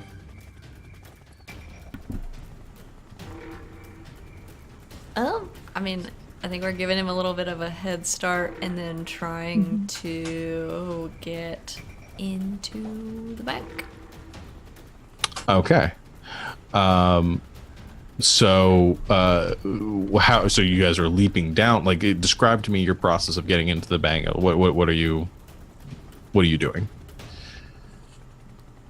Are there windows on the front of the bank? Sure. Yeah, there are windows on the front and side. I'd say it's probably because I don't want to go in like the front door. Obviously, there's a second. There's multiple floors to this building too. It's not a single floor building, so you could go on a higher level and then make your way down. That's probably a better idea. Ooh, yeah, we should do that. Like you said, we were on a roof across the street, so maybe we could like jump onto the roof of the building. Okay. And find like a door stairwell. Okay, and make your way down. All right, so we'll say I'm gonna try to make as little outside distracting noise as possible, even though Lambast is doing a great job. Okay. Do we both have ways of getting onto the roof from where we are easily? I have, because I'm super strong. Yeah, I have heightened physical abilities, so... Yeah, I think you both are at the same level of physical prowess. So yeah, we got bad hops. Yeah! You both leap across to a balcony on the far side of the street. There being a large distraction for you down on the street level. Nobody seems to recognize it, and you both go climbing in through some windows. On the 3rd level of the building, and from there you begin to make your way down as you're hearing the smashing going on down. The whole building seems to be shaking with each impact from below, and then finally you reach so you head down the stairwell and you reach the 1st level. So while that's going on, as we're going yeah, sorry, it's probably a lot of stairs, so as we're going I'm like talking about Dozer and making fun of him, and then also we're just like jogging down the stairs like, oh, we should come up with a new name for Lambast, like Steamroller, or like I'm just making fun of him. I like that. Yeah. If there was a guy that we like really didn't like, we'd call him Backhoe. Like, I like that. We should call him that. Yeah, Backhoe. Backhoe. Those are the only 2 pieces of construction equipment I think I know. They're just jogging down the stairs the whole time. All right. So here's what is happening in the room. So after a few blows being traded, I'd say you're a little bit faster than he is. He's punching down, trying to pin you down. But like I said, you're moving a bit quicker and able to avoid his strikes. But maybe not, at this point, not having quite got through his armor. I think he's going to take a move at this point now that since you've done your thing, and he, as you go rolling off, avoiding one of his strikes, you kind of see him let out a grin at that moment from underneath the mask, and he sweeps kind of his hand upward, and you realize as he strikes one of the support beams, there's a section of the floor which has been sort of cracked, and as he's been circling around the room punching, maybe not as as wild and random as initially thought, and you see that section of the floor above you crack and begin to fall downwards. It breaks and goes to crash down on top of you. What do you do? And I'll add a little bit of extra threat here. Might not be the biggest threat to you, the floor crashing down, but there are the hostages in the room too. Yeah. What I want to try and do is, again, kind of a super jump and just kind of slam it in midair to knock it off trajectory from the hostages. Okay. So go ahead and roll to defend. Yep. Oh, I need to get me some savior.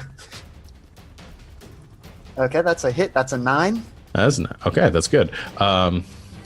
So you get to, so you do succeed in defending them, but it's going to cost you. So on a hit, you get to keep them safe and choose one. So you get to choose one from the list, but then I'm going to hit you back. Yeah.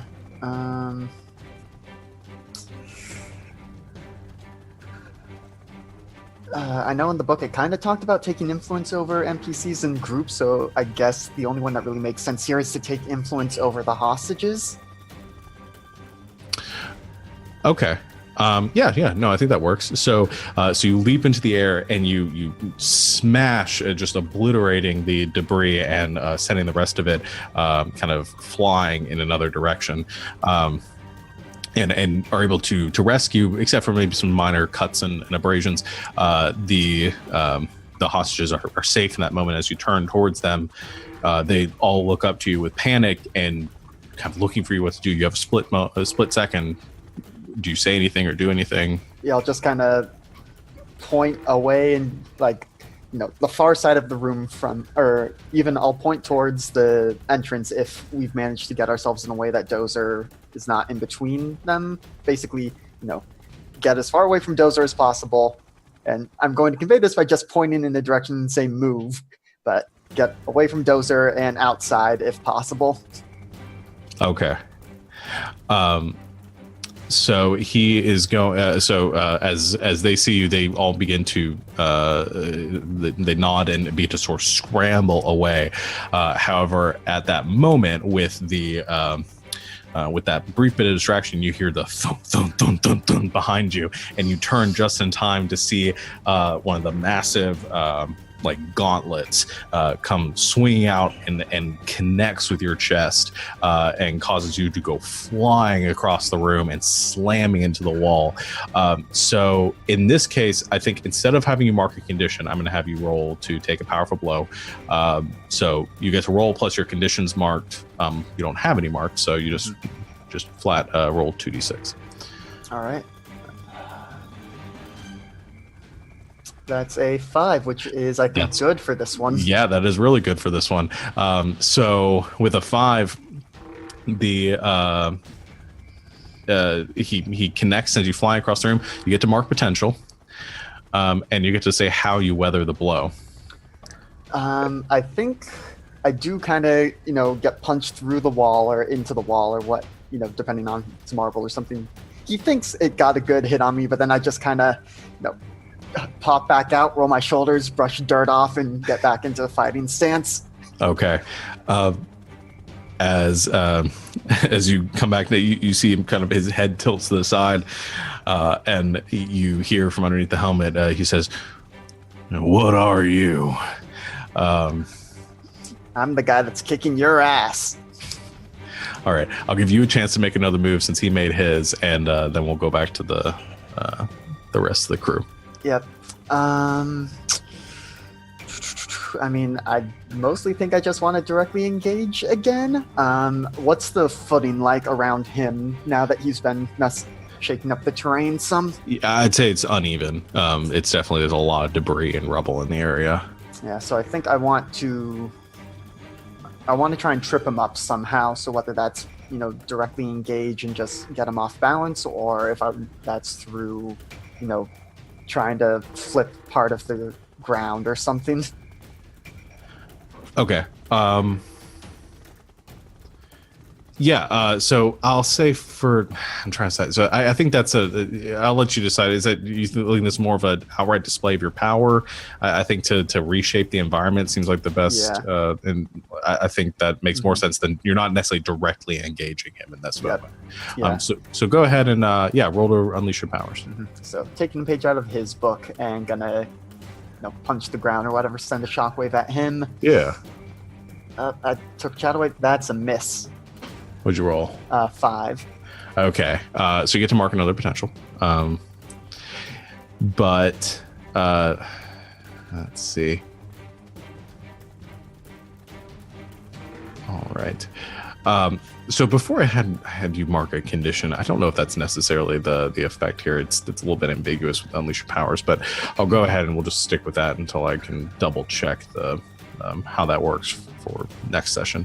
But so I'll have you mark a condition for this effect. My suggestion might be angry, but I'll let you decide. Yeah, no, I think angry makes sense. And he, I think you go and you slam into the ground, and as you punch the ground, it shatters and fractures. And I think it almost has a bit more effect than you expected, as the ground beneath you caves away into the sub level of this structure, and you actually kind of go crashing down into the ground as well. It does clear out and kind of falls away across the room towards Dozer as he is standing in the debris. And I think I think it does have some good effect to you. He does fall down as well to the next level, but whereas you kind of tumble end over end and crash to the ground of this sub basement, I think he lands with a heavy, kind of mimicking your 3-point landing before, lands with a heavy thud and maintains his balance as he goes striding over to you. Now, the other two that have just made it, you watch as this happens. He crumbles away. You see the hostages beginning to make their way out. A few of them have made it to the front of the building, but I think here are the two things. So Dozer and Lambast have gone crashing down to the lower level. Some of the hostages escaped, but some of the hostages towards the back, not so fortunate, and you see them beginning to go tumbling down to the basement as well. I see 2 of them are falling. What do you do? Gonna run in there and try to grab one. Okay. So you take that first instinct, you go rushing forward. Go ahead and make your defend roll. Defend. Okay. And I'll remind you guys of the team points. Now you guys are all in the same vicinity. You can use those to help each other, which you might need. Yes, because I missed. That is a 5. So that's a 5, yeah. More than one person can help. So if the 2 of you wanted to do something to assist her in this moment, you could potentially get that up to at least a hit. I mean, I have an idea if I'm aware enough of what's going on. You said the hostage is starting to tumble in. Yeah, I'd say you look up just as you're reeling, and you see the 2 of the hostages falling down behind you. I can try and jump up enough to boost them back up to at least keep them from falling far enough so that one of the others can grab them. Okay. Yeah, I think that's fair. So you do that, and then is there something you want to do? Fantasia. That's me. So he's able to boost probably one of them? Yeah, I'll say he gets 1. Okay. I'm going to use my... If I can see what's happening, I'm going to use my Psychic Constructs ability and try to sort of manifest underneath one of them, maybe even not necessarily extending out from the wall because it'll be fluid and very, very short-lived, but try to maybe manifest something under them, like a platform or like a hard surface, just big enough for maybe their feet to touch so they're... Okay. They won't fall for another few seconds. I think here's the scene then. You have Facet who goes running in the direction of the pit, straight towards the two as they're going tumbling down. But you see she's just a little bit short, is reaching out for both her arms, but is not going to quite be able to make it. At that time, you hear a "Hurrah!" as Lambast comes leaping as far up as he can, sort of grabs or vaults up and almost shock puts one of them just a little bit out of the hole, and you see them come kind of vaulting back up, and Facet grabs onto their arm, pulling them behind her and out of the pit. May have a dislocated shoulder, but otherwise is going to survive. And as you're diving towards the other one, you manifest that sort of psychic net underneath them, and as it hits, it doesn't fully stop them. It slows them down for a moment as you're watching these like psychic bands beginning to rip and tear, giving Facet just enough time to grab them as well as she is sliding across the concrete, grabs onto them at the edge of the pit, and heaves them backwards, pulling them behind her and back onto the lip. And I guess that uses 2 of our 4 pool. Just yes, that uses 2 of the 4, so you have 2. Okay. Got it. However, at this point, you see. So all 3 of you are there, visible, and Dozer is currently in the pit, lets out a roar, and is beginning to charge back at Lambast as he is landing on the ground. What do the 3 of you do? Facet's like on the ground, right? Yeah, just like help somebody up. Great. Yeah. I'm gonna super speed run around, snatch her up off of the ground, and get us behind Lambast. Okay, well they're in the pit. You guys are still. Oh, he's still down there. Okay, yeah, great. I'm still gonna do that and get her away from the edge of the pit, because I don't know how high this guy can jump. Okay, Lambast, what are you doing? I want to attempt to Toro him and like wait as long as possible before diving out of the way so he charges into the wall of the pit. Okay. I'm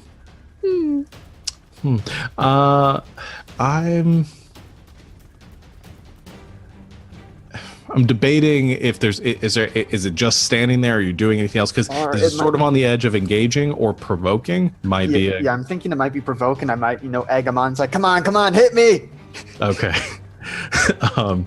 Okay, Batman or Joker. Yeah, go ahead. I want you to do it.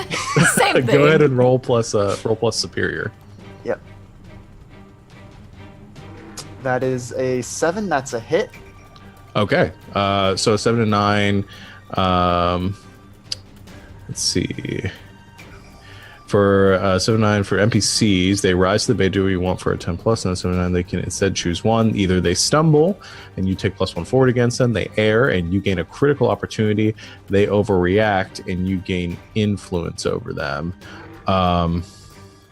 So I think with his personality, I think he is going to, I think air is probably the best one. So he is going to go sprinting forward. He does essentially what you're trying to egg him on to do. However, as he slams into the wall behind you, doesn't necessarily embed him in, but sort of ricochets off of it. Turns towards you like he's going to go for another big swing in your direction, at which point you hear the cracking of stone above him as more of the section of the floor falls down, sort of pinning him for a moment, and he's trying to kind of pull it off of him and hold it up and to keep him crushing his metal form. So it gives you an opportunity to do something in this moment. Any 3 of you, and I think probably the only person who hasn't had a chance to do something in the past few seconds has been Facet. So, Facet, is there something you want to do? Probably just make sure that the hostages can get out okay. Okay. Like any of the ones that were still kind of... Yeah. At this point, you have gotten the hostages out of the building. They are no longer a concern. So it's just the big guy below that is fighting Lambast. I'm just going to support Lambast. Okay. Like, you got this. Okay. Okay. So Lamas, is there something you're going to do in this moment with the? I think I want to go for one of his knees so that he buckles under the weight. Okay. Go ahead and I'll go ahead and have you roll to directly engage, and given his situation, I'll give you a +1 to the roll here. All right. That is a 9. 9. Okay.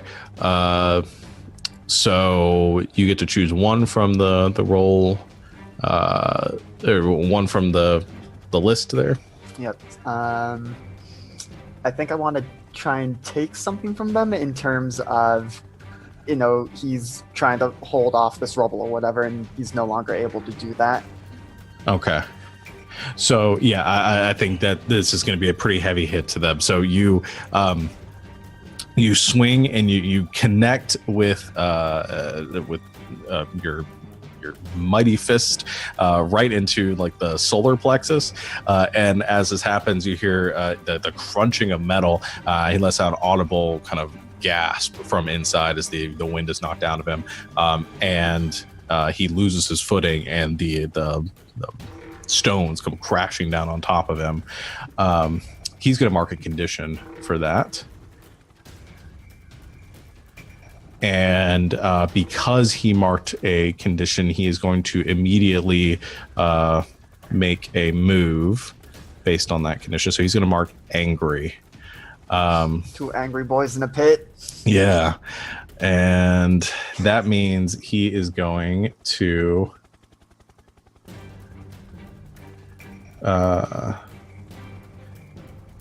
he is going to escalate the situation dangerously.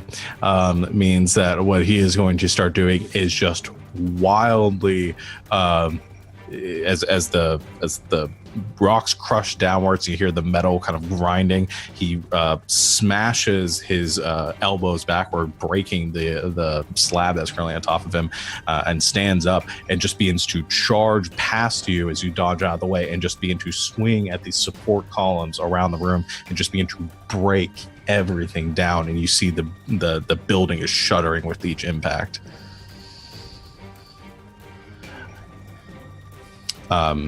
Back to any of you if you want to do anything. I do. Okay. I want to... There's no range on the abilities, so I just assume I can do them from anywhere in the universe. I want to try to use my memory modification ability on... Dozer. I already forgot his name. Dozer. Bacco. And on Bacco. And I want to try to at least make... I want to kind of take his very recent kind of short-term memories of what Lambast is capable of, or like what he knows of him or his fighting style or his power, and kind of fuzz those out. You know what I mean? And try to put him at a disadvantage. All right. Yeah. Go ahead and roll to unleash your powers. Oh, jeez.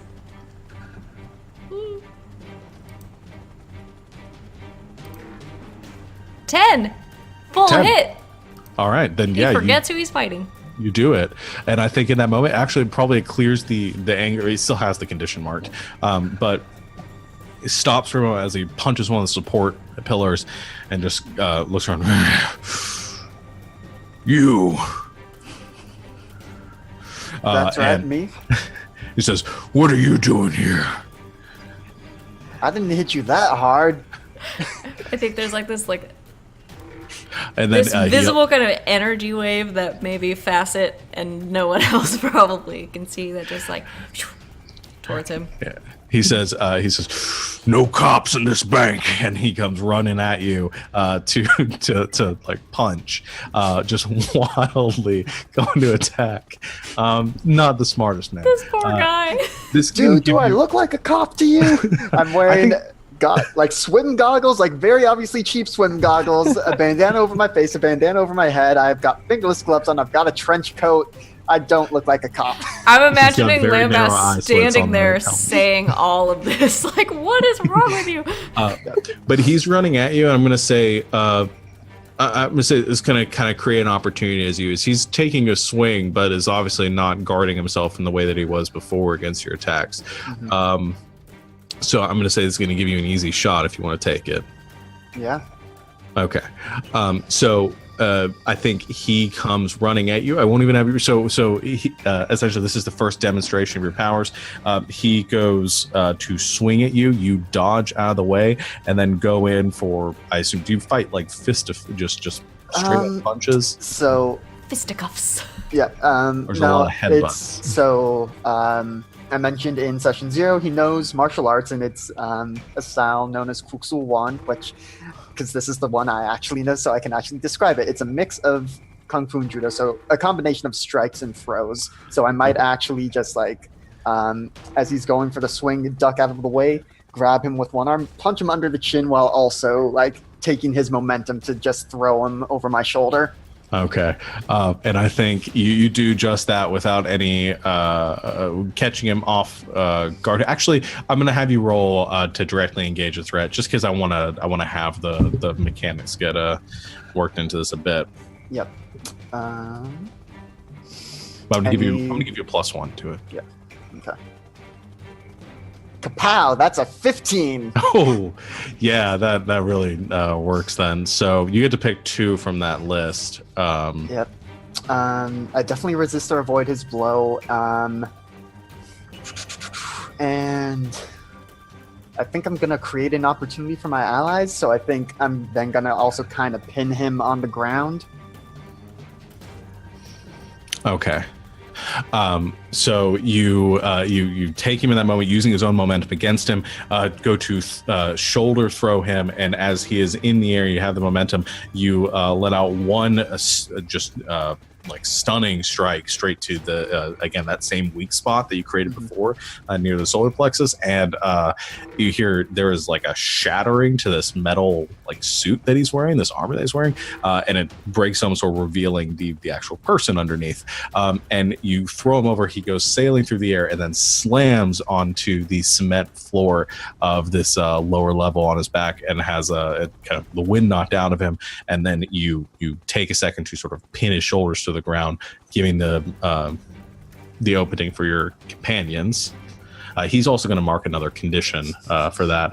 So I think he's going to mark. Is he afraid? No, that's not one of his conditions. He's going to mark insecure. And he immediately is going to act to double down on his broken plans or ideas. And as you have him pinned to the ground, just yelling out and panicking, I think he realizes he can't get you off him, but just starts slamming into the ground over and over again, causing the building to continue to shake as you're watching the foundations now crack. However, you all have an opening up above. What would you like to do?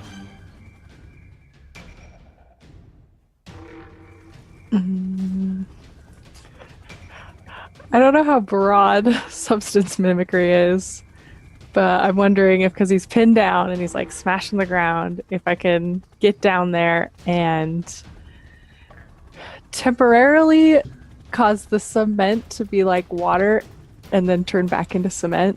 So Okay. it traps him. Yeah, I definitely. So go ahead and I think this will be an Unleash Your Powers roll. Okay. That is a freak, right? Yeah. Yeah. Literally reshaping her. So many misses. And you're marking. Are you marking potential for each time? Yes. Okay. You guys have so much potential. Only going up from here. You're doing great. Improving. You guys do have some team points you can spend. Yeah.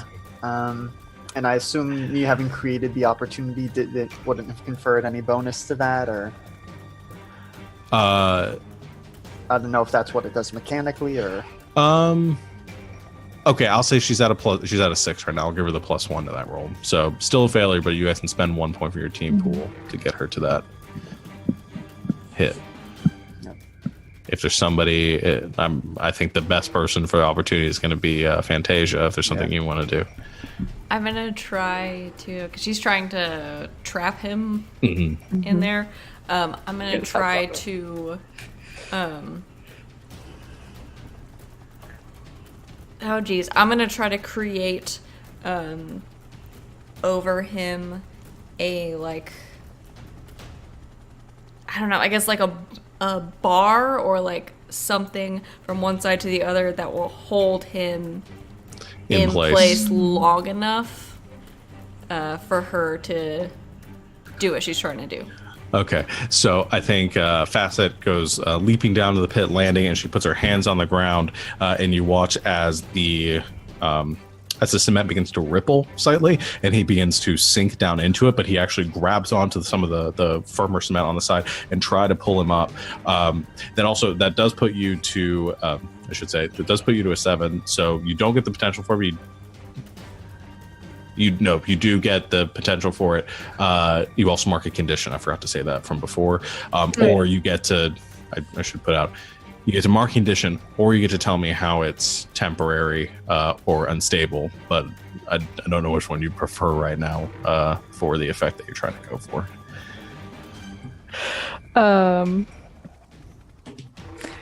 Maybe it's unstable in the fact that I also accidentally get stuck in it. Okay. Like, oops. So it sinks down, and I think as he is sinking into the concrete, that bar forms over as he's trying to pull himself out, and he's pushed down a little bit further into it with this psychic bar that forms. And as this happens, you finalize the effect and send another kind of pulse of energy through it, and it hardens back into concrete. And at that point, stops moving, stops thrashing. His elbows and half his body now stuck in the concrete and trying to pull himself out. You look down and you realize your own feet are currently stuck in the concrete as well. Oh dear. And I'm going to say for that, he is... say that's enough of a victory to mark this last condition, which is hopeless. And he at that point stops thrashing and actually just kind of, you hear an audible sigh from inside, and he just stops talking and just shuts down. So he has given up.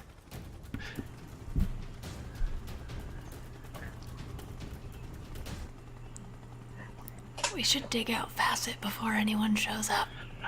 Yeah, I'm kind of stuck. Yeah. That was really good. You did so good. Like, so good. Yep, good work, but let's the get your cops are feet going to be out. in here any second, so Yeah. we should be gone before then. I think Rose probably appears down there now too, and says, "I think I was in the wrong building. What happened here?" Awkward. Can you teleport Facet out of cement? I'm kind of stuck. I can try. How attached are you to your feet? Pretty attached, please.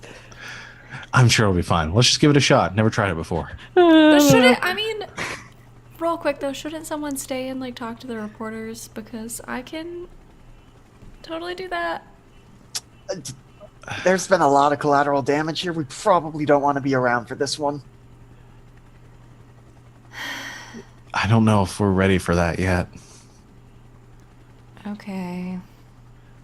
Let's get more of a definitive win before we start talking to the reporters. I mean, no one died. Yeah, but it probably would have cost the bank less if he had just gotten away with the money. Listen, the bank can afford it, but let's get Facet and her feet out of the cement, and then whatever, fine, we can go. All right, we hop on then. Awkwardly grab Rose. I'm very nervous. All right, let's do this. And goes and uses her powers to teleport out of the room, and there's not and you do not get the searing pain of your feet being from your legs, and the bank does not teleport with you. So overall, very successful. Maybe her shoes get like left behind though. I'm thinking that there's probably something like maybe one of your shoes is left in the concrete. And I really like that shoe. And we get the scene as you all disappear. The flash forward to about 30 or 45 minutes later.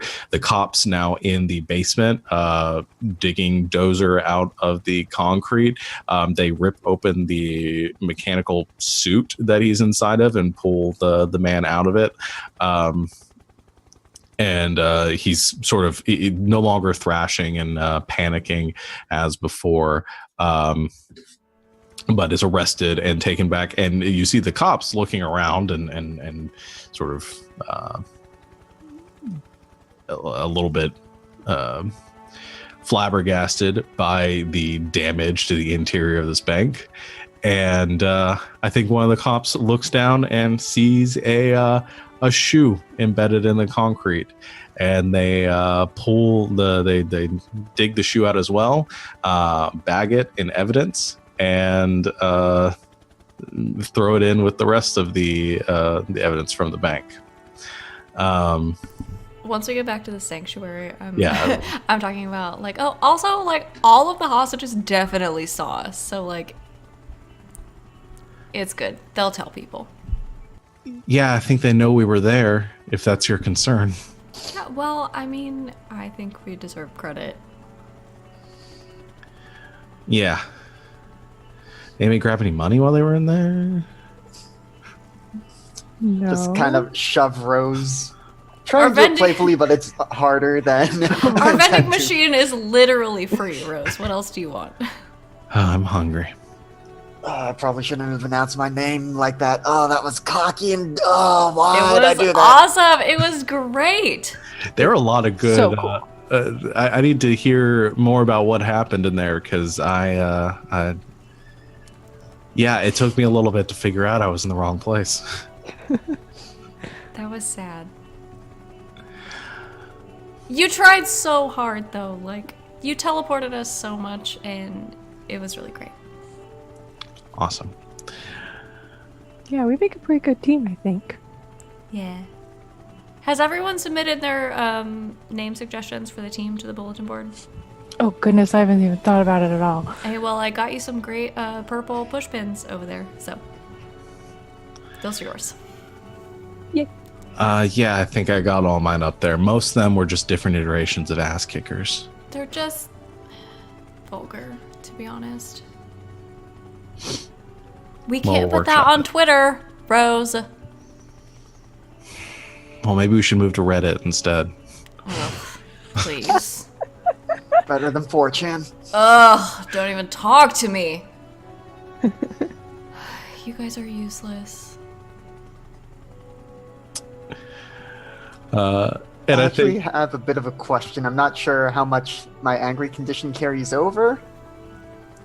Your condition carries over until you do the thing that resolves it. So to clear angry, you have to either hurt someone or break something important. Or somebody can help you clear a condition. Or Yep. I mean, you broke a bank, so... You can also clear a condition when someone else comforts or supports you, Yeah, or when you defend someone. I'm just trying to think how angry at my team am I being with the bleed over from that, but I think I'm playing it nice with them right now. Yeah, let's hold on to it for the next session, and we'll explore that. Yep. Explore that more. Did anybody else end with a condition? No. No? Okay. Well, let's go ahead and... thing that I have to do. Yes. At the end, I'm trying to find my at the end of every session, answer the question. Yeah, I was gonna... oh, wait, is this one specific to you, or is this just the... I don't know. I just know it's on my playbook. It's a nemesis thing. Oh, okay. No, that's specific to you. Okay. At the end of every session, answer the question: did you make progress in defeating your nemesis? If the answer is yes, mark potential. If the answer is no, mark a doom track. And the answer is definitively no. Yeah. Yep. That's 2. Dun dun. Dun dun. Yeah.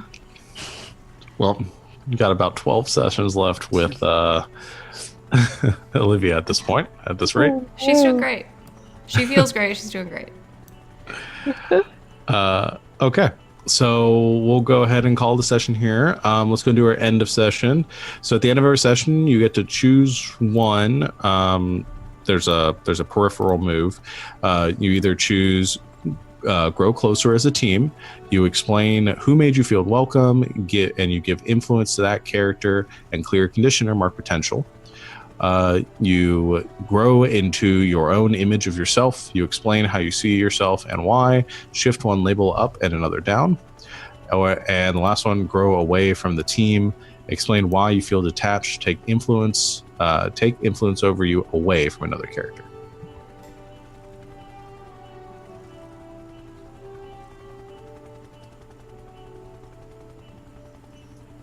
Okay, well, I think I know what I'm doing for this one. Okay. I'm growing into my image of myself, and I did a lot more defending people than I expected. Especially right at the start, I was expecting to just teleport, jump it on the van, stop it that way. But then there was the bus full of children I had to save, so I'm going to drop my danger down 1 and move savior up 1. Okay. I'm going to turn off the helicopter because I just realized that's still going in the background. I like it. Sounds like we're leaving Jurassic Park. Leave it.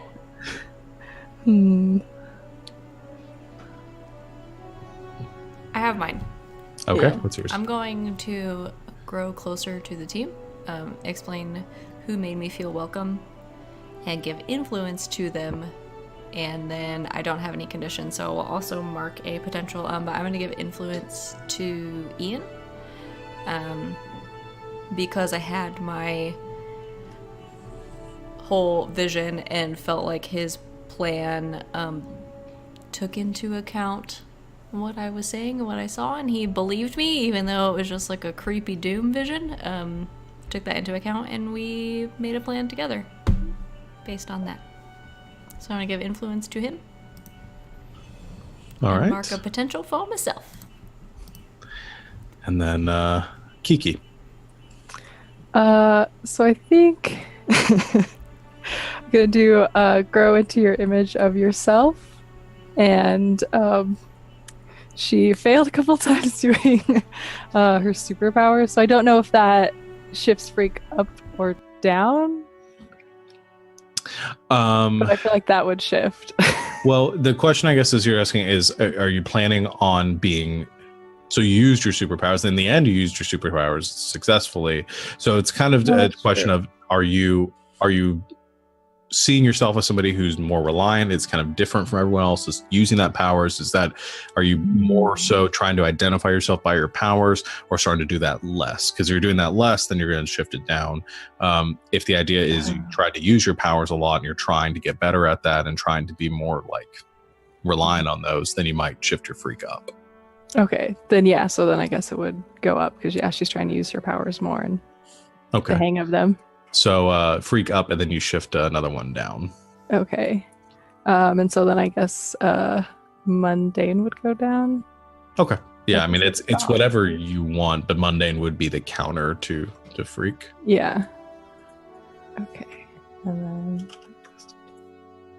cool. Well, there you go. So that will be it. Everybody's got that. I think there's less to do at the end of these sessions, so I'm just making sure I got everything. All right. Well, that's gonna be it for this session, everyone. How's everyone feel about it? You like it? Oh, this is fun. Big fan.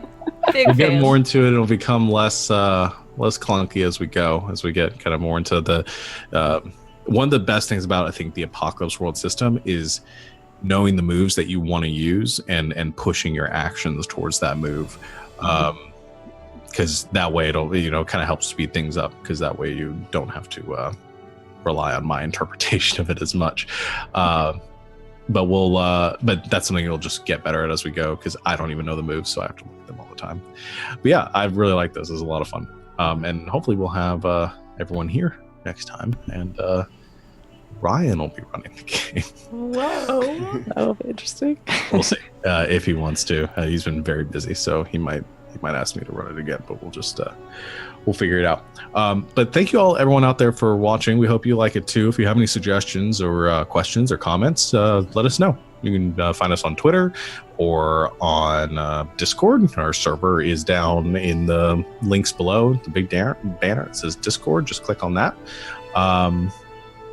Otherwise, like I said, Twitter is one of the better places to get in contact with us.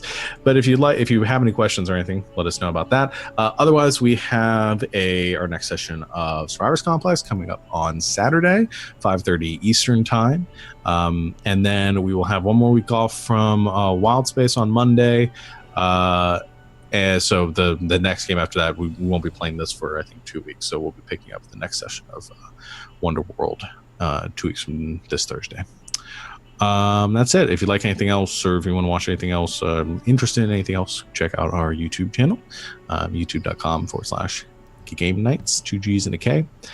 And I think that's it. I don't have anything else. So we'll let you all go. And until next time, good game and good night, Internet. Good night, Internet. Get swole, Internet.